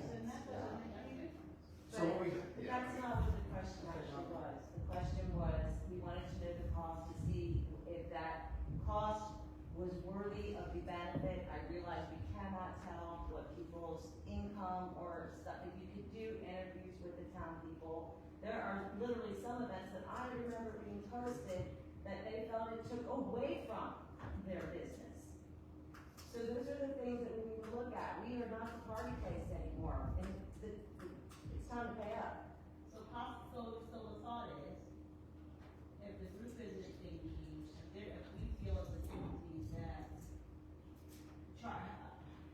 charging the host of these events, and we're saying that the chamber hosts a good number of them, and they're a struggling entity, if the body or the bulk of this body is saying, no, we don't want to shift part of that cost to those entities, then would we consider minimizing or downsizing the number of events that we have to hold? So that did happen this year, right? I know it's not Right, consolidated. the Jazz and Blues Bash was canceled, that would have been this next weekend, I think. So, yeah, I mean, I totally understand where you're coming from, I really do, you know, every expense needs to be looked at. I think it's an impossible quantification for us to determine the expense versus the economic development that is in the town of Berlin. And I understand from a citizen's perspective, maybe that's not necessarily top of mind. You know, I think it all becomes like the whole big picture of things. I mean, I think, you know, you saw the exercise that we just did. You know, we are taking it seriously. You know, we're still a little short, but I don't think what you're asking for is impossible. I think we kind of know it basically a little bit, but when it comes down to expenses versus revenue or expenses versus economic impact in the town, it's really a very challenging scenario to play out. But the bottom line is, if I'm gonna have an event that's gonna benefit me, because you don't have these events unless they benefit you. Correct. So I should not have my expense paid by the taxpayer of the town of Berlin. And yes, if the chamber sponsors events that's gonna benefit them, they need to pay. Well, And that's as gentle as I can be. I just one more point on this. I think it's important to note that events are calendar year and we're looking at fiscal year. So that's why I'm saying that I keep wanting to see data first. That's, I think, important to note. So you don't want to go get your friend. I was just gonna say, I think we need to get back to the original question and try to figure out how much each of these events are costing the town. That's the bottom line, what you wanna know. Once we gather that, then we can formulate some decisions or a plan of action on how to move forward. But right now, we're just kind of spinning our wheels. Right. And the chamber events are well done family events. Maybe the town ought to rethink some of the other events that they're doing. So that's a real good thought. We're gonna get all that down to the kid, right? On how much it costs to carry out, a bunch of people. So I think that the best time for us, Here is family oriented, like the Easter and the Easter egg hunt. And that's what we need to have more of. what the doctor ordered. And it costs less also. We started out. So, I agree. Now, I think that to summarize, the best time for us to evaluate those costs are when the mayor and council action the future year's events. Yeah. Those are done in September. I don't think that what I'm hearing, unless I'm getting it wrong, is to evaluate that now. Work on the data compilation and have it ready for when we don't think it's a when we action. best guess is Yeah. we try to evaluate. Well, and that we're We ready to go have for things about September, I think is the best time to evaluate that. Does everybody, what's that? Yes, I can't make a decision without. Well, I agree, but what I'm saying is that the best time to evaluate that, I think we're all, I have a question. is Why September. can't you just evaluate last year's events? I mean, you have all the overtime records, you have all the records. Why can't We're you not- look at the expenses? Look, we have the dates, we have everything. We're not saying that, we're saying that like, the budget encompasses future events, right, from Right. July moving forward. Those are actioned each September by the mayor and council for the future years. So my thing is that when we action that in September, we evaluate the costs before that time and have a determination about how we structure those events for the next calendar year. And that's gonna be done. The data's gonna be done. They're gonna have it. They're not having to Ms. call Carroll, 5,000. yes, we're going to do the data. Uh, So now, is anybody else? I was gonna say something real quick. Can you because talk I loud or do typed you it want up. this? Can you all hear me? Okay, sorry, sir. I didn't see you sneaking from behind. Okay, so some of this may have been addressed, but I did prepare it so that I wouldn't be hangry, and I just wanted to express it. So the one thing I wanna say is it seems, first and foremost, it seemed completely unfair to residents who questioned anything about the employees' benefits and monies, that we have to defend whether or not we value our employees. We value our employees, okay? There's never a question about that. But I also value the residents.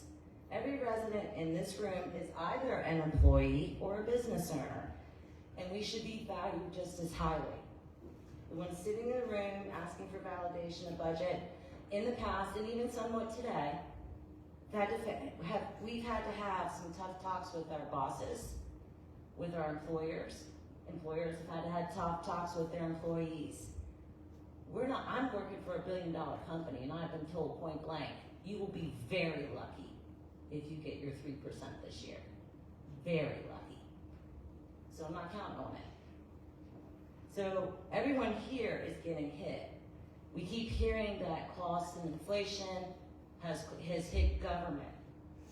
But then in the same respect, we watch those same voices come back at us and say, we know that you've been hit by cost and inflation, but guess what? You're gonna pay for this too.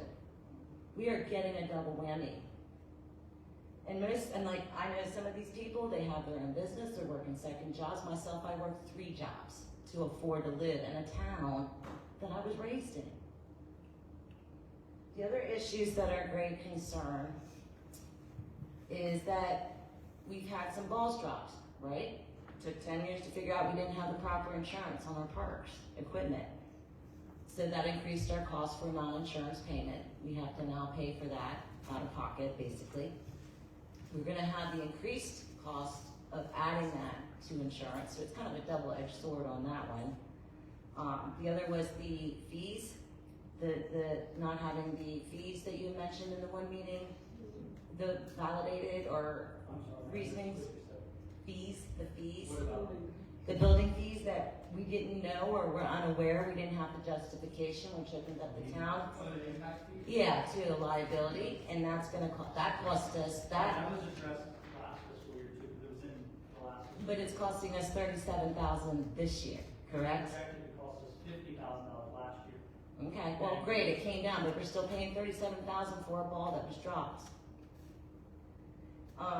I think we addressed the second attorney, but I could not figure out why we were paying 2 town attorneys. They do different things. I don't care. But we actually have a whole list of attorneys that represent the town of Road. And then we have our black doctors, they're very specialized. We have our vendor attorney. The vendor, she's a vendor, yeah, but we need some justifications for some of those expenses. I mean, we just get to see the numbers, we don't see what's going on, we don't know that they're specialty attorneys. I only get to see Dave's shining face every meeting. We have attorneys that handle the electric company. Oh, I believe you, I'm not saying that, but I'm saying maybe we need more of a distinguished breakdown in the budget so that we know what the costs are. The other thing is some of these budgets, I don't understand how we're doing them because it has been common knowledge that like the electric company will borrow from Public Works and Public Works will borrow from the electric company labor. No. So why do they say that almost every meeting? That when projects need to get done, staff shows up and does it, but they're not crossing those enterprise fund lines, they're being paid out of their budgets. Out of their budget. And But are they assisting the electric company? I mean, is that what it was? Okay, so, What's your alternative? That's what I'm wondering. well, my alternative is why don't we actually, if the electric company is using Public Works to do an electric job, why isn't it not being paid with the electric Let me budget?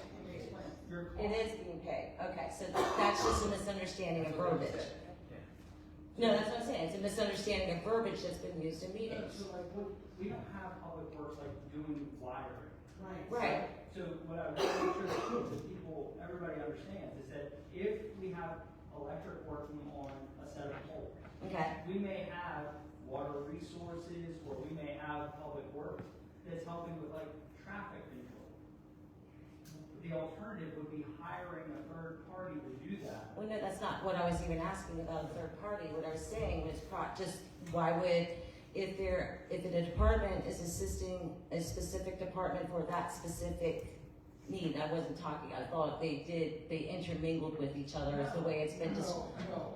I think. That has been the way it has been described in past meetings, I'm not the only one that thinks this, so don't look at me like I'm an idiot. I'm not saying that. I'm just saying they are not, the folks stay within their enterprise fund for their daily duties. However, like what the town administrator is saying, if we have, water resources has, a good example, right? So the lift stations that are in the streets, water resources does not have the equipment to be able to lift the pumps out. They would utilize an electric vehicle to be able to lift the pump out of the ground to be able to do some work. That is kind of what I'm talking about. The alternative would be for every department to have every piece of equipment so that they. No, that's not the alternative, no, that's not the alternative, what I'm saying is to better reflect the budgets of what is needed for each department. If you have to use the electric company stuff, that should be somehow reflected in the Public Works budget, so we know that maybe Public Works needs a little more money or something. At the end of the year, there are entries that are made in the financial system, contributions to and from. That's where that is reflected. Okay, Yeah, but there's not a direct. But it's not gonna show up like, The help department dig a did hole not on borrow May money 5th. from each other. I'm not saying they borrow money, that's not what I'm saying. Different. No, what I'm saying is that you have ability that you're tracking, that's what I'm talking about. Time, how about some time? Well, it's all personnel, equipment, it's all in there. The, I don't understand what you're asking. So, hold on, let me try. I'm asking why you don't have labor from the electric going to being told that they're using. because it happens so infrequently. Right. That's You value. use them all the But time. hold on, I didn't say that. The use of another department to assist one another, like what I just gave those examples, they don't happen all the time. So the accounting work that would go into tracking that cost really isn't worth it because it comes from the same like general area. Does that make sense or no? Okay. The It money was- is still spent. Yeah. What would be ultimately served by tracking the minutia? You would know exactly where your labor was, when it was. Well, what's the when it was action being item? used. Well, no, the action item is to adequately look at the budgets and say, well, maybe Public Works needs a little more money for their salaries. Or, But that's nobody- what I'm trying to say, is are we tracking that funding? You're saying yes, and you're also saying it's minute. I'm saying that tracking an employee who spends 2 hours digging a hole for the electric department is minute. Okay. It's not worth the time that it would take, the administrative effort that it would take to track that the dozen times a year that it occurs. Okay. That's why I misunderstood the way it's been described, so. Also, the other thing I was worried about, that's on the park path. Now, I emailed the town for, like, what is it, 3+ years now that path has been there, with pictures of how shoddy, Steve Decatur Park, my apologies, how shoddy the workmanship was. They spread areas like it was butter in some sections, other sections they put it twice as thick. I sent the pictures. I followed up year after, for like 2 years or a year and a half. The problem is all that I ever saw was everybody go out there with some kind of spray paint, over the areas, and that was it. Nothing was done. The contractor was not held responsible for his actions, but we still paid for that. Anybody's been to the park lately, now we have to have cones up. It is a hazard. I watched the one blind kid that walks down there. He can't walk by himself anymore. So that is an expense that could have been nipped if something had been done. Like, we're paying these contractors good money, correct? I mean, I'm not looking at our budget. So why weren't they held accountable, and now that expense is not gonna fall on taxpayers? This is just more examples of things. The other thing I did wanna ask you was, the road rebuild that you're talking about, that was mentioned about $400,000 or something. Highway user revenues? Is that not our budget, or is that something else? That's a contribution like the gas tax that we get from the state. It's a pass down from the state based off of a formula that basically what you pay in gasoline and maybe some registration fees coming back. Every year we have to do an inventory of the miles of streets that we have, and then they give us Specific purposes of the race. Because I know that we're supposed to be rebuilding a road, correct? Green, what is it, Henry's Mill or Henry's Green, one of those guys? They're a road and street project. Okay, so the one thing I'm asking, are we looking to postpone these until oil prices come down? Because when I talked to our contractor to get our HOA, because we have to pay for our road to be done, the first thing he said is you look at the commodities. If the price of barrel of oil is through the roof, guess what your asphalt costs are going to be? If gravel is through the roof, guess what your asphalt, that's the materials used. So right now, gas is through the roof, price of oil, everything's through the roof. Some of those projects may be best done and when things calm down with our supplies possibly, and investigate, because they're not wrong. When we first looked at our road, when gas prices were down, asphalt cost was $300,000. Now the anticipation is over $450,000. So that was the other thing. So are we looking at those as what I'm saying? We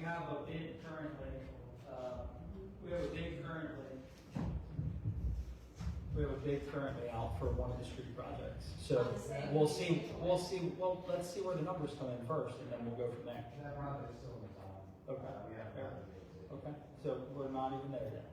So, all right, let's, Mayor, can I take yes, a second? yep, absolutely. That's just a perfect opportunity for me to ask every single resident of the town of Berlin and non-resident, and I bring it up to every single mayor and council meeting, especially when we go into the budget process, to attend the meetings outside of the budget discussion when it concerns specific issue like a tax raise or a shortfall in the general fund. Those voices need to be heard. The projects that you discuss need to be brought up more occasionally, not just at the particular moment when we have to make a decision. And just participation and even emails or stopping by the office and discuss would be greatly appreciated. I always encourage everybody to put their ideas, their suggestions, but somehow it comes to the light when we are all sitting on the spotlight making a huge decision whether we should cut here or delay a road paving project, or raise the tax, or look at the impact fees. That should be done through 12 months of the year, after year, after year. I also, we just heard from Ivy, and she suggested as an input for the events to delete or eliminate fireworks, which carries significant cost and not enough sponsorship. Just as a suggestion. I'd also like to tag on to what Natalie just said, and this is really in defense of the folks sitting up here. As strongly as you feel about the things that you discussed, thank you, as strongly as you feel about the things that you discussed, they are also hearing from other people who feel just as strongly in the opposite direction, or about other matters. And then they have to sit up and make those determinations. Every opinion that someone has, every position that someone has, there's someone else out there with the complete opposite. And that makes their job very, very tough. Unfortunately, not everybody comes to the meetings and expresses that. Those of you who do come, and kudos to you, as Natalie said, for showing up at the meetings and saying what you have to say. They're getting the phone calls and the emails and the stops in the grocery store. It's not gonna be the, if I'm okay with it, that's not, It's just tough. It's never one opinion fits all. There's always two sides to the story. oh, there's more than that going on. I've advocated for our police department for decades.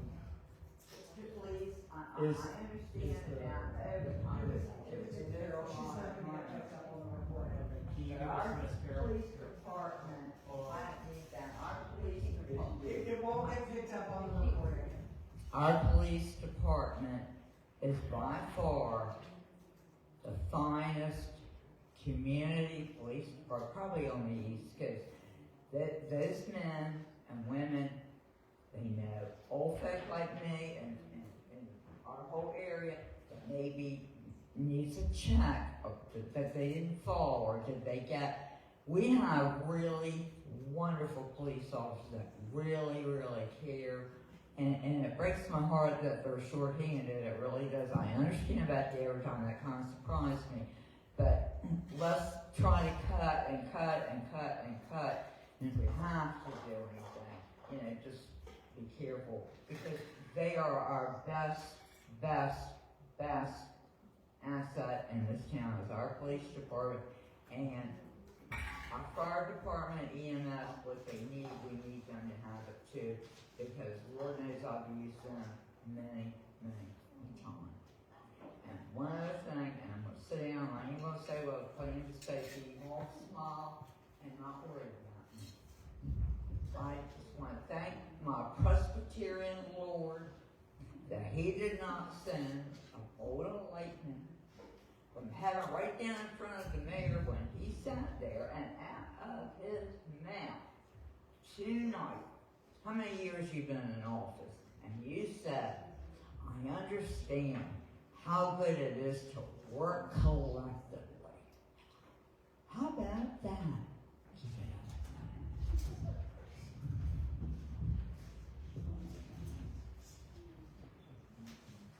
All right, let's move on.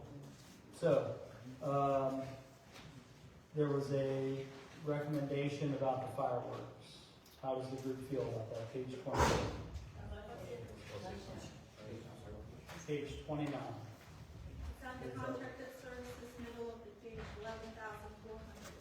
Plus, $500 with the fire department charges. Plus $500 that we give the fire company to appear on the fireworks. Plus 500, you said? We're charged $500 for the fire. I'm not sure we may have already paid a deposit for the fireworks. Likely. I don't know. So, that will just be a loss. So, If that's the case, I'm not sure. is there an appetite to remove that How much was expenditure? the deposit? We don't even know if there was a I deposit. don't know off the top of my We'll head. have to check on So you're looking at roughly an $11,900 savings. Yes. So I hear from one, yes. Two. Yeah, I would say that we need to make these cuts. Honestly, with this sort of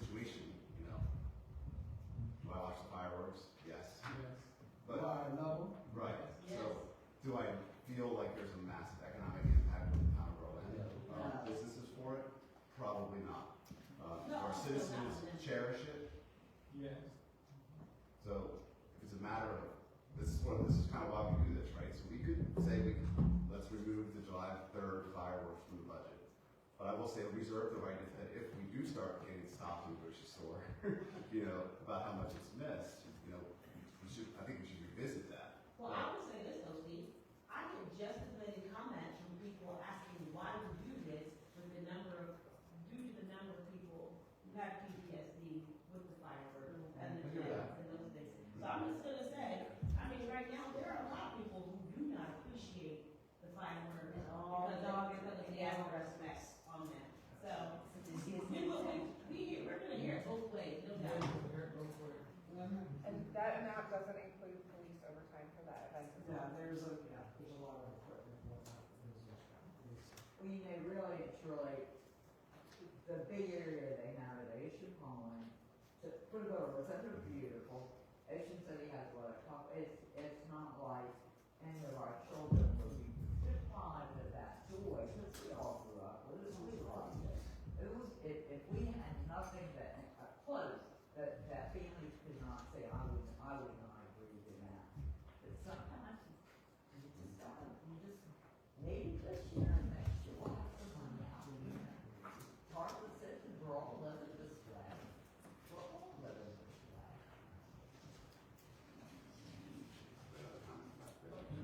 And then I'd like to move on if we can. Real quick, it's an event, the 4th of July is an event. We all like it. Well, a lot of people like it. My dog doesn't like it. It's a bad night for me.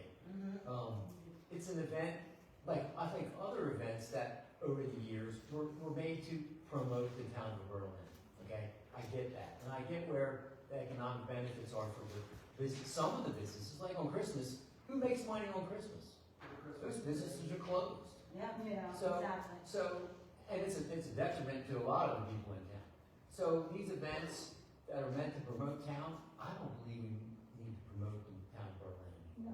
I think we have enough of promotion done. Everybody knows who we are and where we are. But now, if times are tough, I can tell you, we're not taking a vacation this year, or we're not gonna do something else this year. Maybe this year it's time to say, folks, it's tough. These events are kind of easy to cut, at least from what I can see.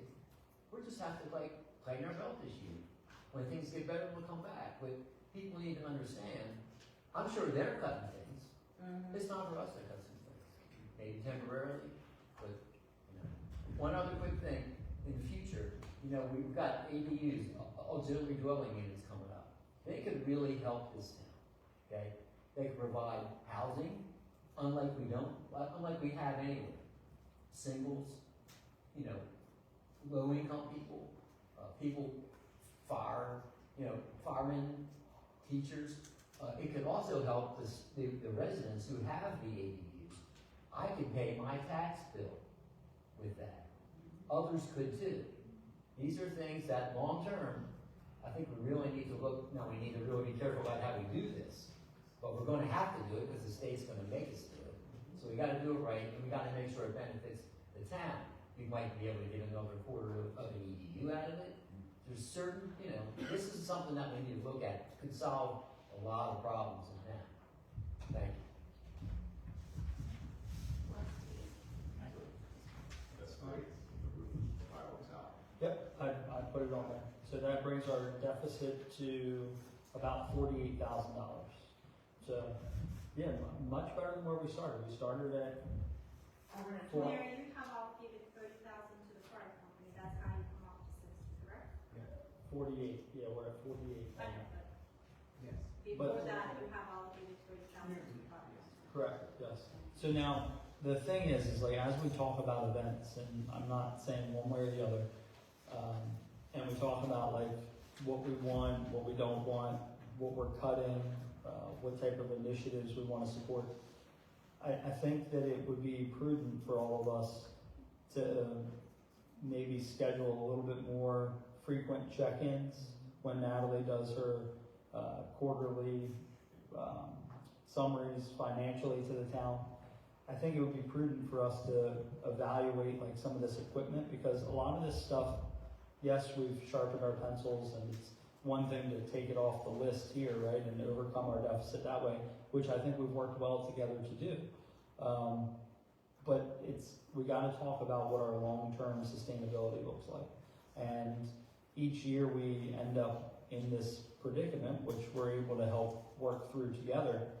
But the costs of things are going up. So to think that we can just kick the can, I know they're going up for everybody, we feel it, everybody does. But to kick that can, sooner or later it's gonna come due. And what we need to do is have a better understanding, so it's not this end of our start of our fiscal year process. We should have a better understanding together as a team where we stand with some of this equipment. So I think we're gonna work on, at the administrative level, to try and package those quarterly reviews to better understand the equipment, meet some of the requests that we've had as far as the usage of equipment, the age and its deterioration, so that when it comes to this time in the budgeting process, it's a little bit more clear for everybody. So thank you all, and I think that we've spent quite a bit of time on this, but I think it's very important to do that. With that being said, I'd like to segue into agenda item 4, but go into 4B because it's contiguous with what we just talked about, and that's the introduction of the tax rate. So I did see, I read the newspaper, I see the public comments. I won't dwell on them, but I see them. And I speak to people out on the streets. To hear the apprehension about the tax rate, I understand that, right? Like, nobody wants to see our tax bills go up. I understand that as much as the next person. But you have to understand the position that the mayor's office is in. We have to present a tax rate for consideration. And we were very clear at the general fund budget work session last week that the rate was going to be introduced, knowing that we're looking at a roughly $400 and something thousand deficit in our projected budget, with no feedback on how we could trim that. So the reason that you see that introduced rate is because we were trying to make a step forward toward addressing some of those, that deficit that we're seeing without just a steady pull from reserves. So I'm grateful that my colleagues helped this evening with working through some of this. Some of it I think we need to evaluate together, like our direction that we want to go, particularly with the planning department. I see that we cut the legal fees, which that's fine. I hear the group, but we also need to make sure that we have a plan for addressing that, because we've had years without legal support in the planning office. The council recognized the need for that.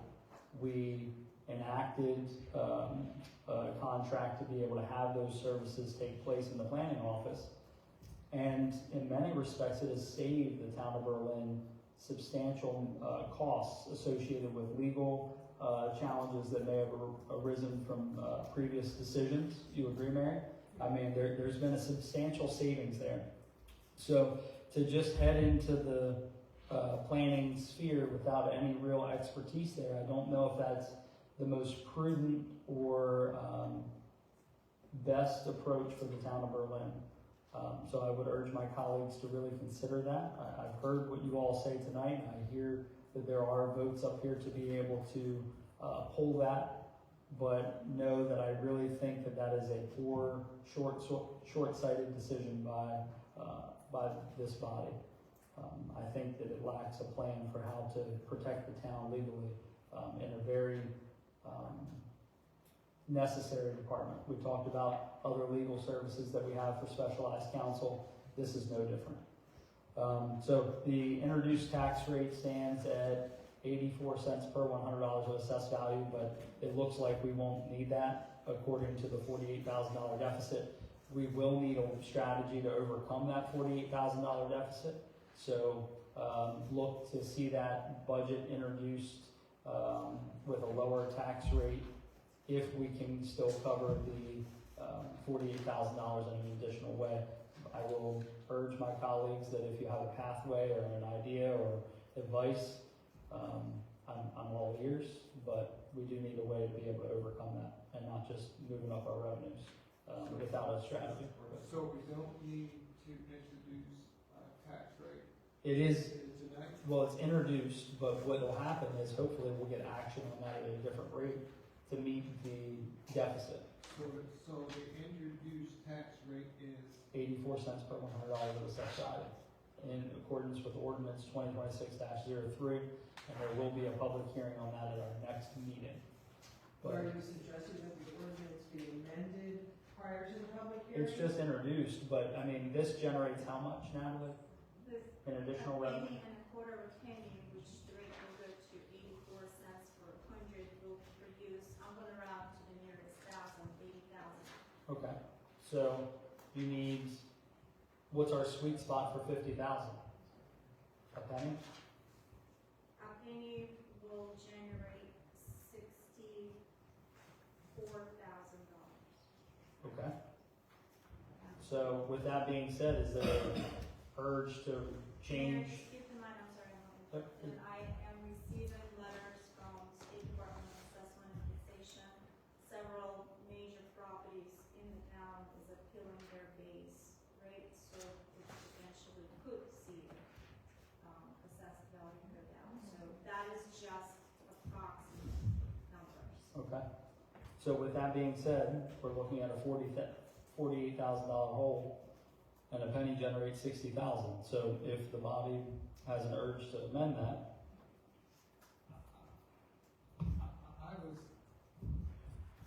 I would suggest that you leave the introduction at 84 cents, because you can always go down, but you can't go up.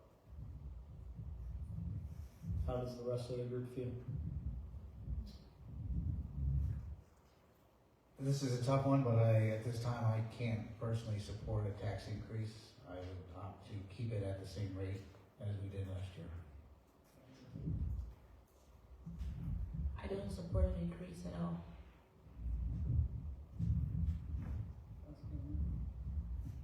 Well, I'm confused. Are we talking about the introduction rate, or are you asking in general? Because I don't think we can change that, because that was what was advertised. But we can change it later. That's what I. Yeah, later we can change. Public Right. hearing, Yes. You can still change it at the public hearing. That's what I'm saying. But doing that, Right, you that's, have the ordinance that you intend to. but to answer that everyone else is going wrong, I am not for a tax increase as well.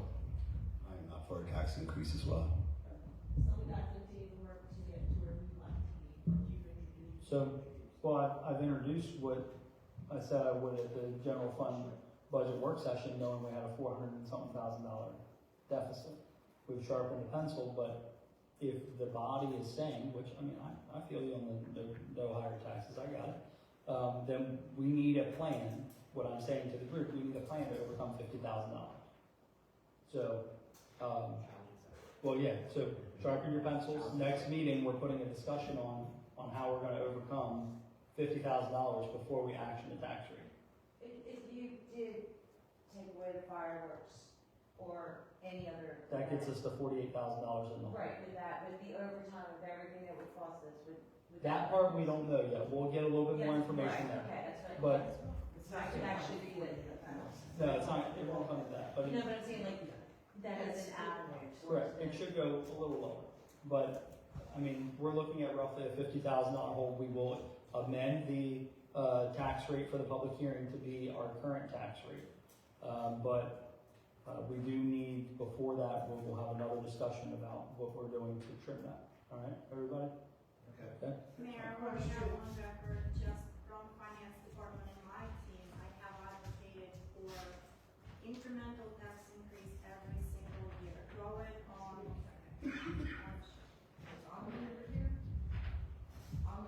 Sorry.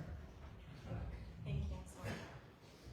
From finance department, as myself, professional opinion, I have advocated mayor and council to do incremental small tax increase every year to sustain financial general fund. This is the main source of revenue. Cutting the projects, deleting the capital, not replacing the vehicles that are old and dilapidated, and not repairing the roads, pushing it.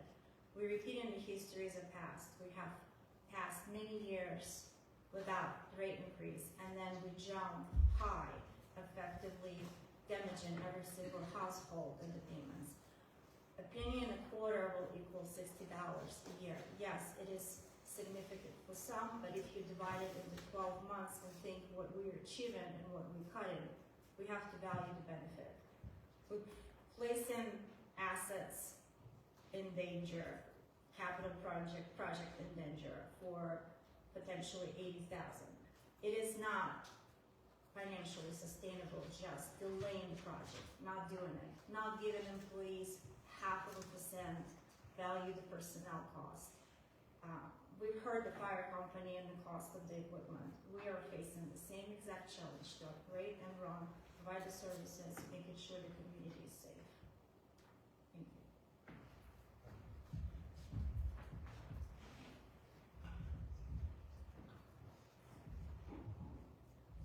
Thank you. And to Natalie's point, those costs, I mean, we do this every year, so I do. The streets and everything else will not be any cheaper, and that's why it's Yeah. doing it. So I do want us to be cognizant that our quarterly reports are gonna be a little bit more in-depth. We're gonna be spending a little bit more time together, maybe even with a work session with those quarterly reports, to really understand about the direction that we wanna go, so it's clear. All right, let's see. Up next is the first reading of the amended Ready to Serve, and Town Attorney David Gaskell's got that. Thank you, Mr. Mayor. Can you hold on one second? Thanks, all right. Currently, our code provides that if a person has not paid their ready to serve fees in 3 consecutive months, they will forfeit their EDU, which is reserved to their property. The proposal is to raise it to 6 months, and the reason for that, I think, staff wants time because this ordinance has really never been enforced before. We have people who owe thousands and thousands of dollars, and we've never formally forfeited their EDU. So what staff wants to do is send out letters to people who are behind, letting them know that if they do not pay the thousands of dollars that they owe, we're going to take their EDU back, and they're going to have to, if and when they want to develop their lot, they're going to have to pay for an EDU at current price. So why are we giving them more time? I'm sorry, you have to follow our rules. Well, that makes sense. She said we have to follow on. What was your question? Why are we giving them more time is what he To asked. make it more better, make it better for an administrative, to give the administrative staff more time to send them a letter and warn them this is gonna happen. 3 months is just too quick of a turnaround. It's just more realistic. But it hasn't been enforced in quite some time. We are going to start enforcing it. Could you, like, set a date where it's our bad for not enforcing this? And initially have, I want to clarify, like there's, okay, when you say that it's not being enforced, the challenge is that when there's a lot of unpaid bills that we inherit, like from one group to the next, right? What we have done is we've started a policy that at $5,000 internal, at $5,000 we start to evaluate that, and then we're going to start to try and seek judgment against folks that owe more than $5,000, because it's not right to carry a bill more than that, right? It's targeted on our auditors, but for many, many years that's been not the case, leading to what? We've seen bills, There are some. $100,000 bills that exist. You see what I'm saying? So, but do you understand what I'm saying? So we're going through and we're saying, hey, look, that's not right. We're going to start taking judgments on these things and pulling back those ready to serve EDUs if you're not paying for them. well, I understand that part. There are a couple of reasons, there are statutory limits on how far back we can go. Well, yeah, that's what I say, we're getting in dangerous territory, but can we make like a sunset clause is what I was trying to say, like, you wanna do 6 months from now, kinda catch up, shame on us for not getting it, now this is the way it is, this is gonna be the rules. Once you get that caught up, then you go to the 3 months with no ifs, ands, or buts, cause I know. There are not as many accounts as you might think, but the one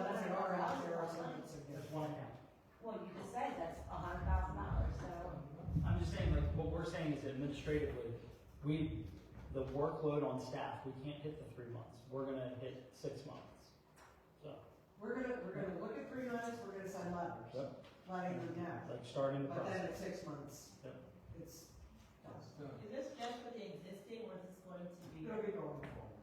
I mean, it's for the existing, that's what prompted this, right? It's gonna be a regular 6 review. months is what we're looking to do, permanent, versus 3 months. All right, let's move to items for approval. We good? And this will be public hearing next week. Yep, thank you, Mary. Public hearing at the next, both of those first readings are public hearings at our next meeting. Agenda item 5, before each one of these are action, there is an opportunity for public comment.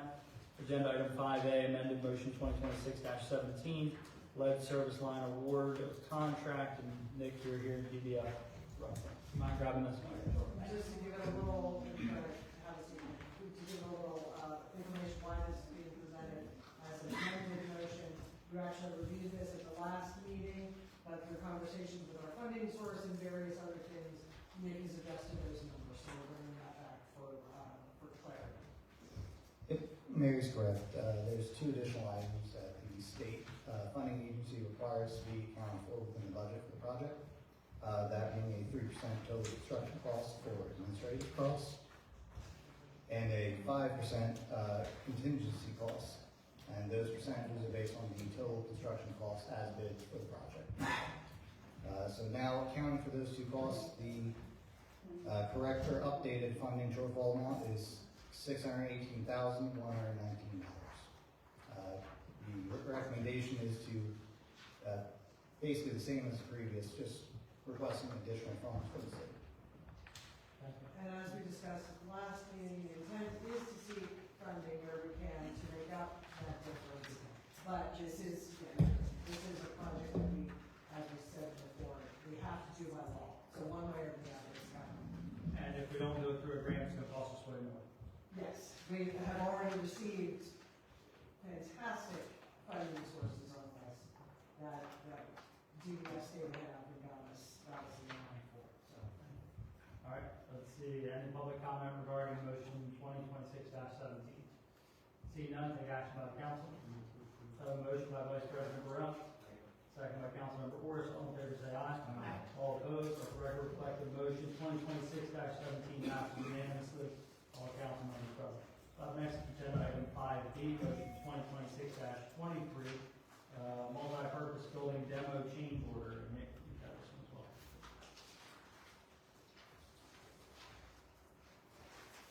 So based off the previous vote on council to approve the blank on which motion that was, but the approval for the moving forward for multi-purpose building construction contract with Bennett Construction. We took the council's recommendation and pursued the use of the additional funds that were already allocated in order to demo the other existing 3 buildings on site, as well as the 3 additional foundation pads. The quote provided by the contractor was for $187,038, bringing the total project cost to $356,074. And now that includes AE services as well. So the difference is roughly what? Because most of that's grant funded, what is the amount that's the delta between the 2? The difference would be $58,625. And the recommendation would be to take that out of the community center fund that we have available. All right, any questions from the public? Comments from the public? Seeing none, action by the council. One question, this would all be done at the same time? Yes. That way we don't have additional mobilization and all that. Yeah, they're already staging, so it's gonna be in the long run cheaper for them to go ahead and do it now than try to rebid it. And utilize the grant fund. Motion by Vice President Burrell, second by Councilmember Nichols. All in favor say aye. Aye. All opposed, let the record reflect the vote unanimous. Thank you, Nick. Take the microphone. Up next, actually, if you don't mind, are you headed that way? Up next is the Berlin Maine Solar Commercial Site Plan Review Fee Request for Reduction. And Acting Planning Director Ryan Hardis is going to run this. Sure. Vista Design, the team members are here if you guys want to go up to the table. Thank you. These are the representatives from Vista Design on behalf of their client Solstage. It's a solar project. So they are requesting consideration of a reduced planning commission fee. This would be for commercial site plan. So under the town's current fee schedule, the commercial site plan review fee is calculated at 25 cents per square foot with a minimum fee of $800. The subject property is approximately 113 acres, which is a little bit over 4.9 million square feet, which would ultimately give them a review fee of over $1.2 million just for the planning commission review fee. So they're here requesting a reduction of that fee. You may recall that the SAVE project came before you some months ago, regarding the stormwater review. So, we'll get them the mic, and then if there's anything you would like to ask, just introduce yourselves for the record. We have the packet. Good evening, Mayor and Council. My name is Steve Engel. To my right is Brian Zollner from Vista Design. We represent Soltage. We've been in front of you before. As staff has pointed out, there's currently not a fee associated with this type of project. I'm hoping that you had a chance to read the letter from the attorney as well as the staff report. We're just looking for a reasonable review fee. 1.2 million is a little excessive for this type of project. Hefty. A little hefty. And I know timing on our part is not great for our request. How about $48,000?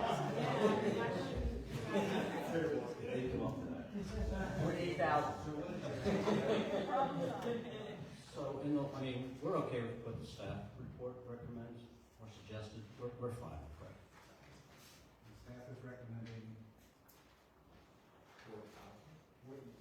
4,705. You basically want us to take a $1.2 million haircut? If you equate that dollar amount, Let me ask you this, is Berlin in any way going to benefit from the power generated from this solar field? actually, you're going to receive $8 million over 25 years, which equates to about $320,000 a year. How would you see that? That's for real property tax. Tax. I will also tell you that we've already estimated the construction permit fees to be over $200,000. The other side of it is too, we don't pick up their trash. We don't service them with police cars, we don't, the costs for services, I'm not saying, We don't do that now. but if it were developed in its fullest capacity, you would. There's no sewer and water.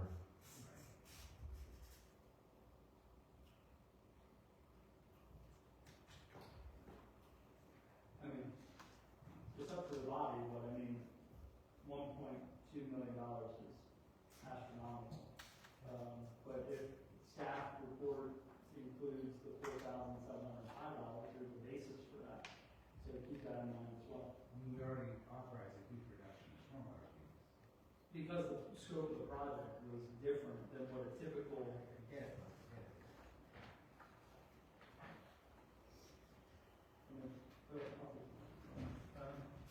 This is an actionable item, correct?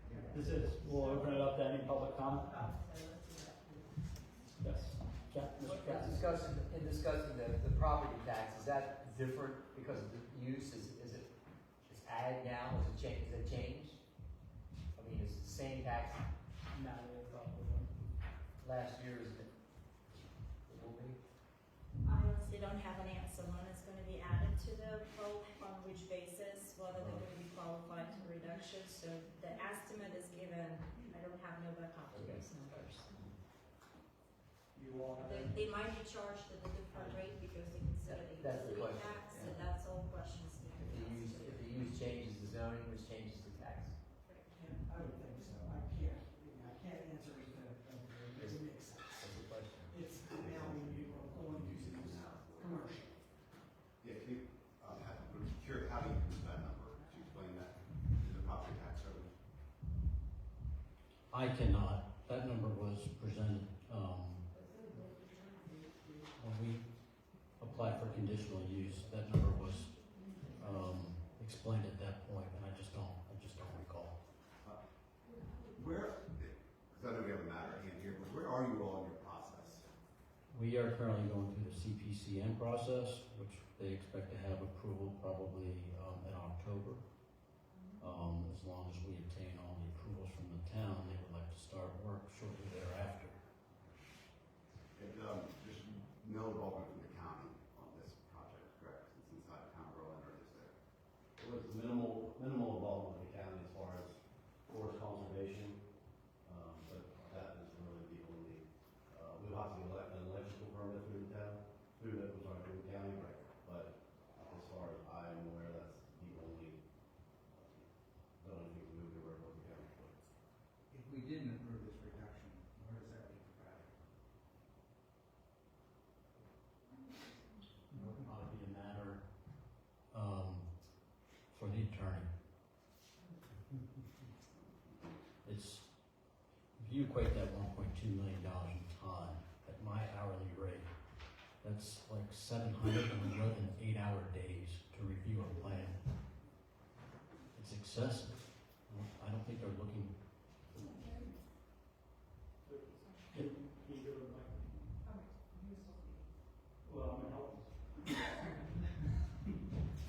So, in addition to that, like when we talk about like legal counsel, your attorney's working with our attorneys, and with that, just so this group knows that that's our planning legal counsel, right? That is structured, the protections for this type of project, the impact on the residential side, the impact on how this project will look adjacent to other properties. That was our planning legal counsel that helped negotiate that. So I want the public to understand that those things are in place, including additional bufferage on the property, the planting of mature vegetation, the span of which time you all cover that vegetation to be able to make sure that it's replaced. All that was negotiated by the legal counsel you all just cut. So I want to make sure that that's reflected as well.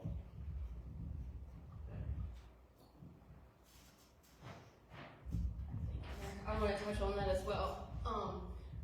Like Meredith said, you know, Emily definitely had a big part in this review. She has a big part of all the development projects. Most all of the development projects, they have their legal counsel. So in turn, we need one as well. It's very important. You know, I know we budgeted $50,000 for her. Like we said before, that's a bargain. You're not going to find that anywhere else. That is her giving us a huge reduction.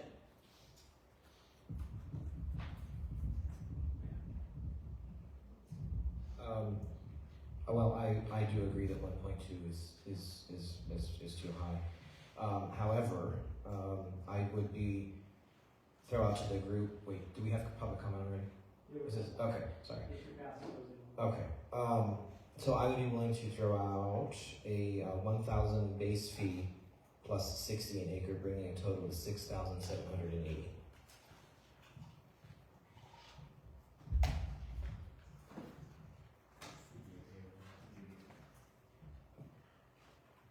I'm throwing that out. Yeah, I'll make a motion that we adjust the charge to $1,000 base fee plus 60 per acre. Bringing the total to 6,780. So we have a motion on the floor by Councilmember Orris as summarized. Before we go forward.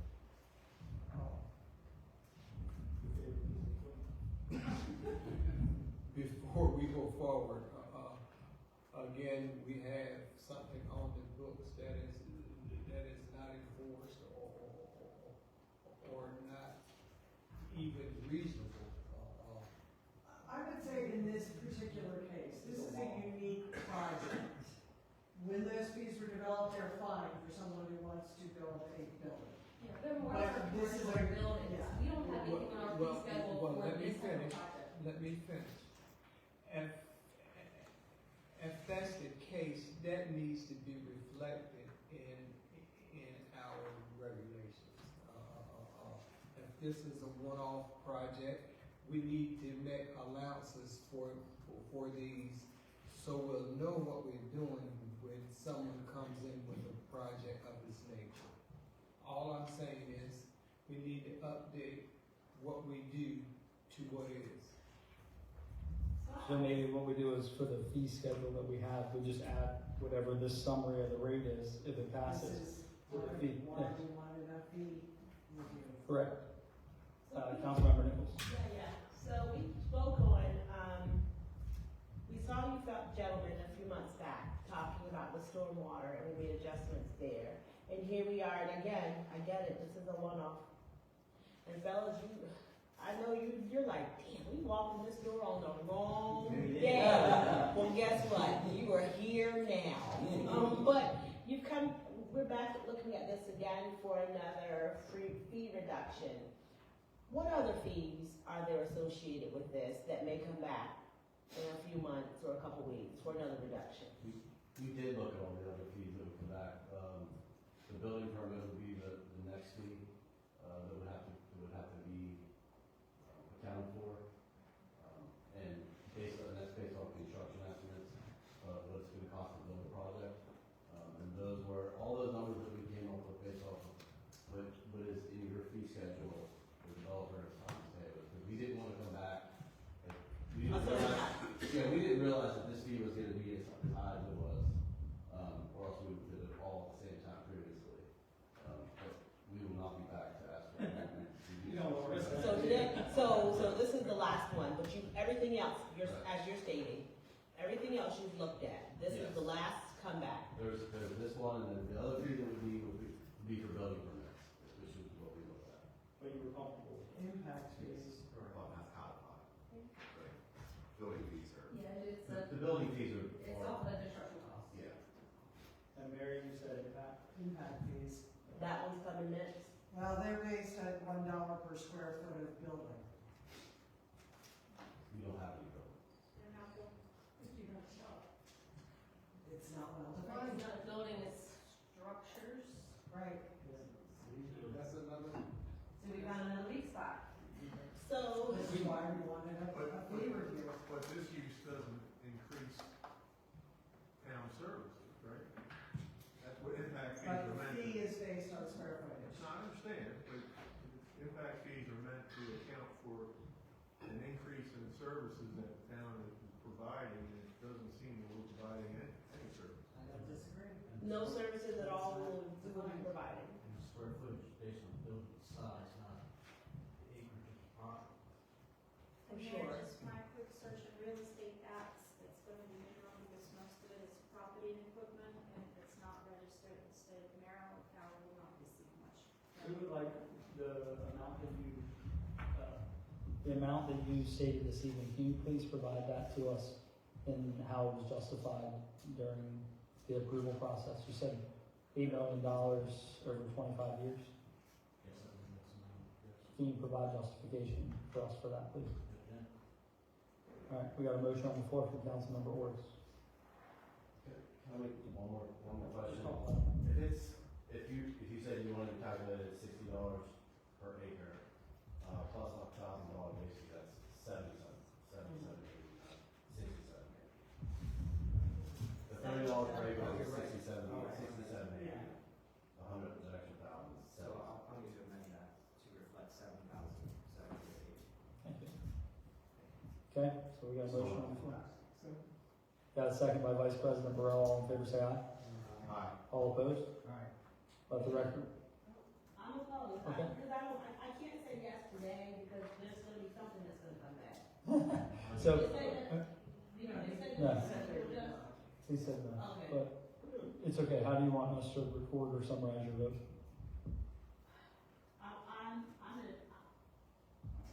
I'm still a no. Okay, For so sure. the motion passes 3 in favor, Councilmember Green, Orris, and Vice President Burrell. 2 in opposition, Councilmember Nur and Nichols. Thank you. You good to go? Thank you. Sorry for the long wait. Up next is this motion 2026-22 FY27 healthcare renewal, and it has our Human Resources Director, Kelsey Denton. I can talk very loud if you want me to, but, so this is what you guys had discussed at the general fund work session, which was, healthcare renewal at 7.19%, and that is inclusive of adjustments to the HRA. So just looking for approval so they can move forward with that renewal. Thank you. Any public comment? Seeing none, I have a motion by Councilmember Hare, a second by Councilmember Orris. All in favor say aye. Aye. All opposed, let the record reflect the motion 2026-22 passes unanimously. Up Thank you. next, And can I say, I will see you all at open enrollment on May 20th. there you go. Please come. If I could, just one thing there, just to note that, of course, I think every year I've been on the council, we have not passed on the health insurance increase to our employees. So I think that that's, private sector doesn't not pass on the increase. And we absorbed some increase with dental, was it? We did, yes, we are contributing $25 a month towards dental premiums. Yeah. I have to look back at when we last adjusted premiums for medical. I know it's been done since I've been in this role, but I don't know when that last was. But I think it's something that we should be proud of. That's all. Yes. We know we took something today, but that's great for our employees. Thank you. Thank you all. Up next is agenda item 5E, resolution 2026-05, and that's allocation of room tax to parking projects. Mary, your running point.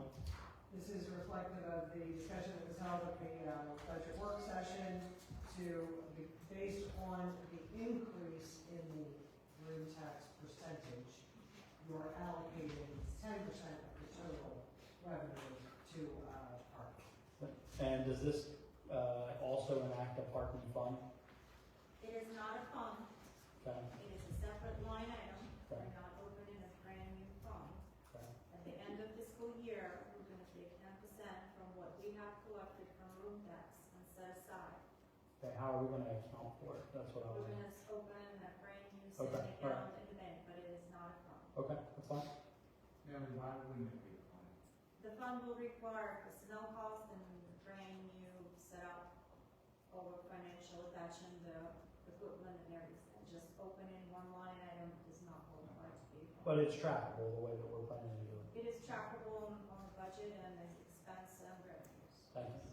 All right. Just So, to add, the reason why we're here is with this is that's a baby step. It's a step in the right direction. It's, we had half dozen or so meetings with, businesses where paid parking was floated, as an opportunity to try to fund some of the repairs that were needed in our infrastructure, current public lots and even the quasi-public lots that are privately owned. They're used publicly, but they're privately owned. So, we're not able to get anywhere with paid parking. It was really considered, it scared a lot of business owners.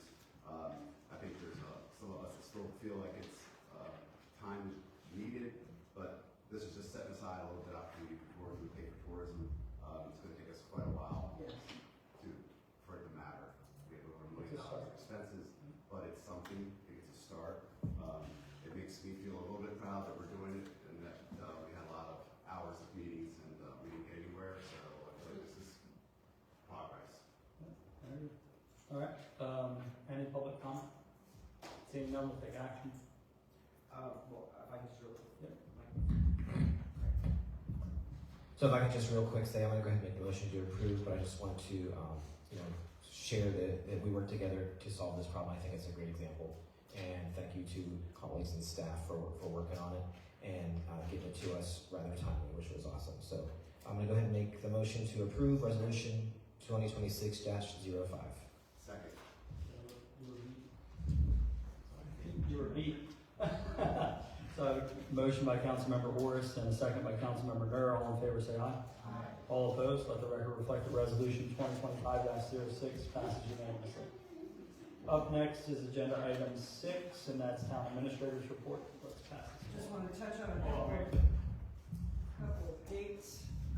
Quickly, this Wednesday, April 29th, will be a Hudson Branch Restoration Project public meeting in this room. That is primarily for the property owners of the surrounding area, but it is wide open to the public, and comments and discussion are definitely encouraged. Did you say the time, Bob? I'm sorry, I did not. 5:30 p.m. On Monday, May 4th, will be the Enterprise Fund Budget Work Session at 5 p.m. in Buckingham Presbyterian Church. And then May 25th, those town offices are closed for Memorial Day. Thank you. Any questions regarding the town administrator's report or the departmentals in the packet? Okay, moving on, comments from the public. Anyone that would like to address the mayor and council? Before we do, I do want to thank our scout group that's here this evening. Round of applause. Do you want to speak a little bit about like what you're working on project-wise? Both ones. We're with Ocean City Pack 261, sponsored by the American Legion. And these two guys are working on merit badges, communications, and citizenship in the community. Thank you. Great job. And Reese is on the verge of getting his Eagle. He just completed his Eagle project last weekend.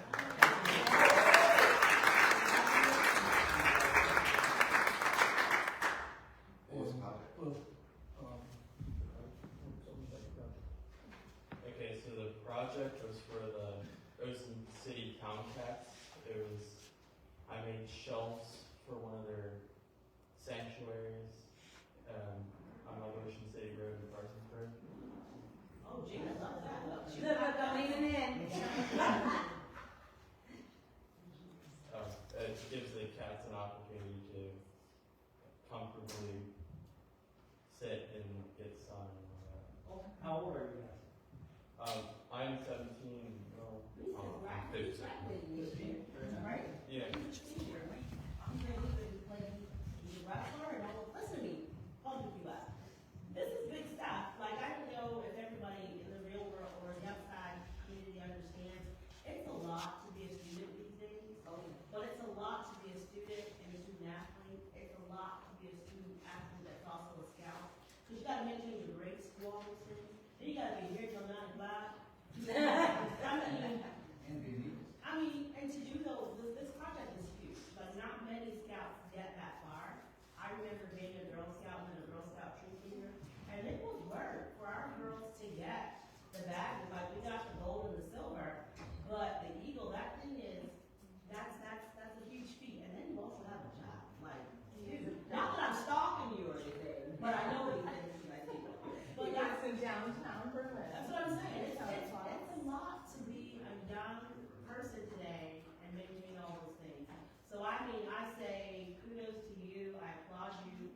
You fellas were all this. So tomorrow you're going to go to school and be expected to function. After having been here and heard all this stuff, that means never nothing to you. Good job, fellas. Thank you. Good job, everyone. All right. Thanks for joining us. We'll hopefully get you out of here. What's that? Picked the wrong meeting. Yeah, you did, but it's okay. It's good to learn. Good civic engagement. Any other public comment? Okay, seeing none, we'll move on to comments from the council. We'll start with Vice President.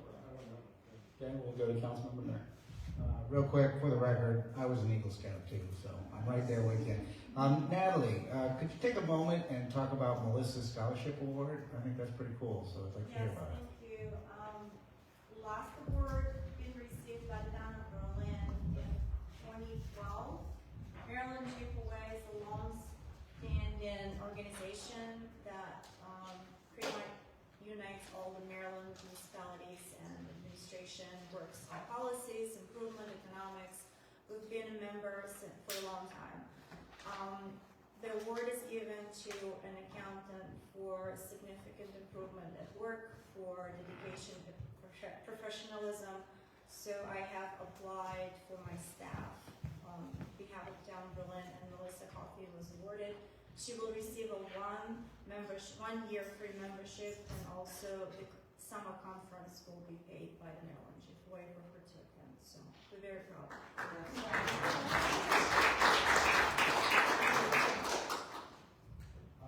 Councilmember Nicholas next.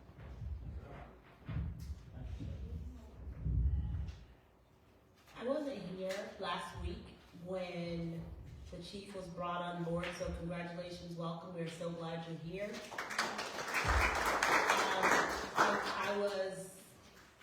I've been inundated with new family things. Got a new grandson last Monday, and then, no joke, like, I mean, this crew is growing over in Nicolopolis, but at the same time, while I was loving up on him this weekend, I also saw that you last weekend were at the prayer breakfast at St. Paul's. So I say kudos to you for getting here.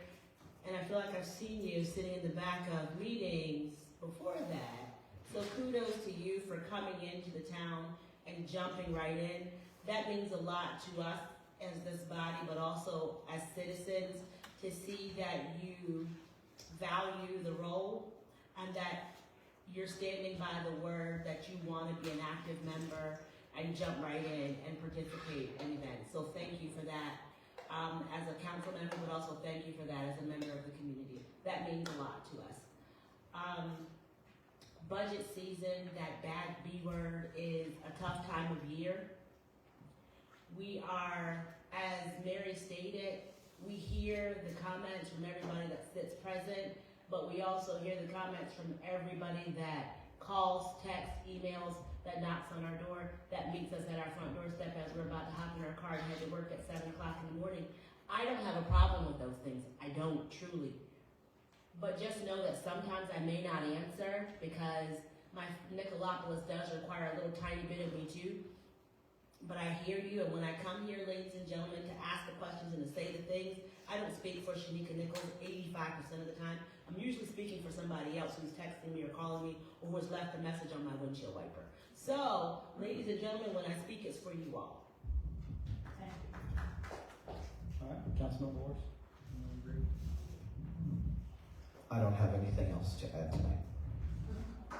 Very briefly, a week ago we had a comprehensive plan public workshop here, and thanks for those who came.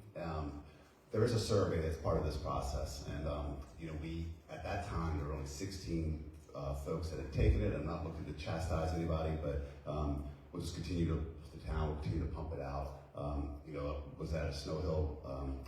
Very similar workshop. They're a little further along. They had over 200. So, Berlin, I know we can do better. We can get it up there.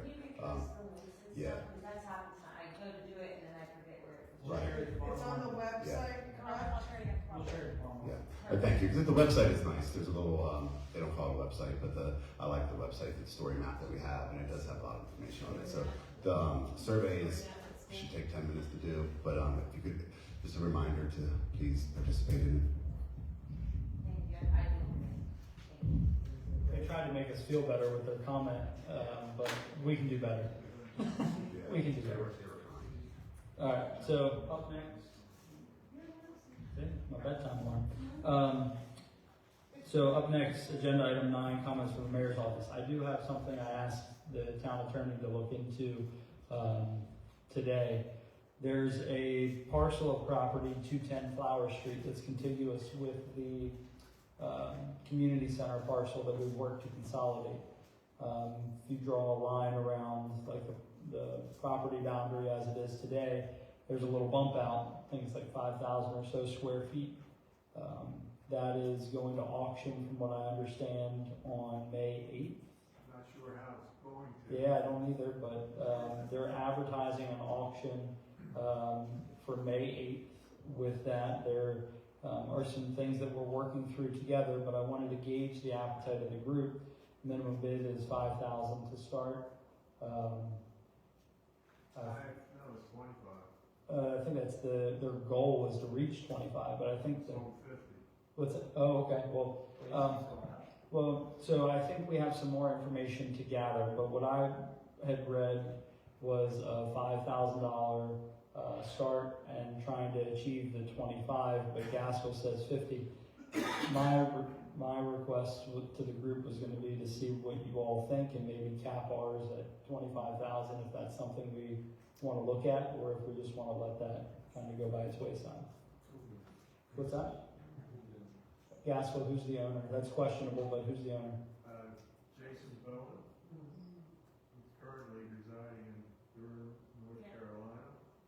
I spoke to the auctioneer today, and he tells me that the lot was sold at tax sale to another individual. And when I pointed out to him that Mr. Bowen is still the record owner of that lot, he gave me some story about the person who bought it at tax sale doesn't have a deed, but wants to sell it at auction. Oh, God. And I don't know that any of that is legally possible, to be honest. So at the end of the day, what my thing is there an appetite to want to pursue it? If so, it will fall outside of a regular meeting. We would do some due diligence, but I think if we capped ourselves at 20,000, I think it could be a reasonable thing to gather. But if not, if there's not an appetite for it, I mean, there. Yeah, if you look on Zillow, it's right on there. 210 Flower Street. You type it right in. That's how I found out about it last night, and I called him. It bumps up right against the community. What's that? It bumps up right against the property with the community center. Right. If you look at Zillow, It's 210. it's next to the property, yes, but it's not impeding upon, Nope. or wouldn't have any, so if we didn't. Correct. It's not the end of the day. I'm just putting that out there for the whole universe. If we didn't do absolutely anything, the property that we own would not be, It's not like it's in the middle of it or. yeah, I mean, and I only say that because I can hear this right now from the whole town saying, how can we even consider such a thing when we're looking at a flipping deficit So right now? on how what I much would say to that is there's a dedicated community center fund. For sure. And that is just for the community center stuff. Yeah. And what I'm saying to the group, I'm just bringing what I found to your attention and asking how you would like to proceed with some guidance. For council orders, I don't think that we need to pursue this. Okay? Councilmember Nichols? I don't think we need to Okay. do that. Okay, let it lie. I'm good. Yep, much easier. All right, up next, I want to thank the entire department head level team, especially our finance department, for all of your work on the budget so far. I know that there's a lot of work and a lot of trimming that takes place before it even gets to this level. I know that to see us evaluate your hard work and inputs that go into creating the budget and saying this isn't necessary, this is necessary, albeit that is our role, but it can feel like your time is probably not valued. Please know that I value your time. I appreciate the work that goes into creating the fiscal year budget. There's still more work to do, but please know that I appreciate everything you do. All right. I just want to add, just preparing for the budget. I see what you want to do, but more important to that is the day-to-day operations of those various departments. And don't think that what you do is not appreciated. I can say that it is appreciated by this body, and I'm sure the citizens of the town will agree. It takes the whole entire team of town people in. I see them on an everyday basis. Every single department head and every single team member talk about the budget. They run the reports, they look at their numbers. Unfortunately, we're living in a very costly world today with a very aging infrastructure. And I give you an example today. Jamie came in my office in tears today and he said, I need almost $300,000 to fix the camera truck. What do I do? And my answer is, well, fix it, Jamie. You have to run the department. So we have to look at every single angle and not just look at shortfall of 400. We have to look at the future investment, how we're going to run the town in 5, 10, 20 years, how the kids going to grow here. That's where I'm bringing your attention to increments and not the cuts and not reserves and not. You have to sustain yourself. Natalie and Dean and Zach is not going to be here one day. We have to think about the future. I think the mayor said in one of his renditions was that we just keep kicking the can. And one day, it's going to be kicked against a wall. Yeah, it's interesting because I had thought I was like, man, I felt like we had ridden this roller coaster together a couple of years ago, and in 2023 we did. We had looked at a tax rate that I think was 83.5 cents. I thought it was equal to what we were looking at now. And I looked at some of the comments from this very body, and we talk about how the 20% tax increase that we saw before I was elected, before Councilmember Nichols was elected, before Councilmember Orris was elected, and then some. Yeah. And with that was a 20% increase in one given year. And to hear what the finance director saying, like, hey, every dollar I can keep in my pocket as a resident, I want to keep in my pocket. However, I've lived in this town for my entire life. I recall a time when the town was not bustling, when there wasn't very much activity. You couldn't go downtown and hear music. You couldn't go downtown to an event. And I mean, that, Gina, you say that's the way you like it. It's not the way I like it, all right? So we have different views about what we want, which is okay. But that's okay. It is okay. But at the end of the day, I think that the town itself has grown substantially. You see that in the housing valuations. I know we talk about that with affordability and things of that nature.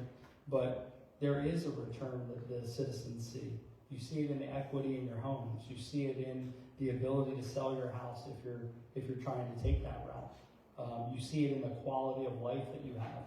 I talk to citizens and people that are considering moving here all the time, and they're like, some people are like, I want to live in the county and I don't want to pay municipal taxes. Okay, I got that. But at the end of the day, if I dial 911, I have a police officer at my door very quickly. If I need something done, if I call 911, my house is on fire, you have a fire truck right around the corner. Those things add substantial value. You have a healthcare system in your backyard. You have the ability to walk downtown in the middle of the night or early morning, Mary, with streetlights and sidewalks and stuff like that. There are certain quality of life things that we expect, and that me as a resident, I speak for myself as a resident, not the mayor, I want to pay for, because I want those services. We sit around the table with department heads and staff, and some of the folks that have come here, they're coming from external places. They say the town of Berlin provides substantial services to their citizens that are greater than other areas. And even locally, you say where, Miss Marie, go look around, it's fine. We can disagree on those things, but the services that the town of Berlin provides are really, really good. And for me, I don't mind paying it. And I'm cognizant that every dollar is there, but I'm also cognizant of every one of your dollars too. I take that into consideration when we're in the process of this budget.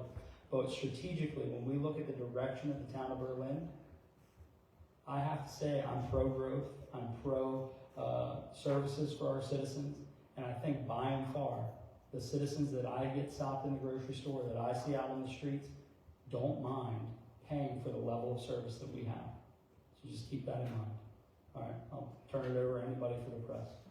No? Okay. Motion by Vice President Burrell to adjourn. Second by Councilmember Orris. All in favor, say aye.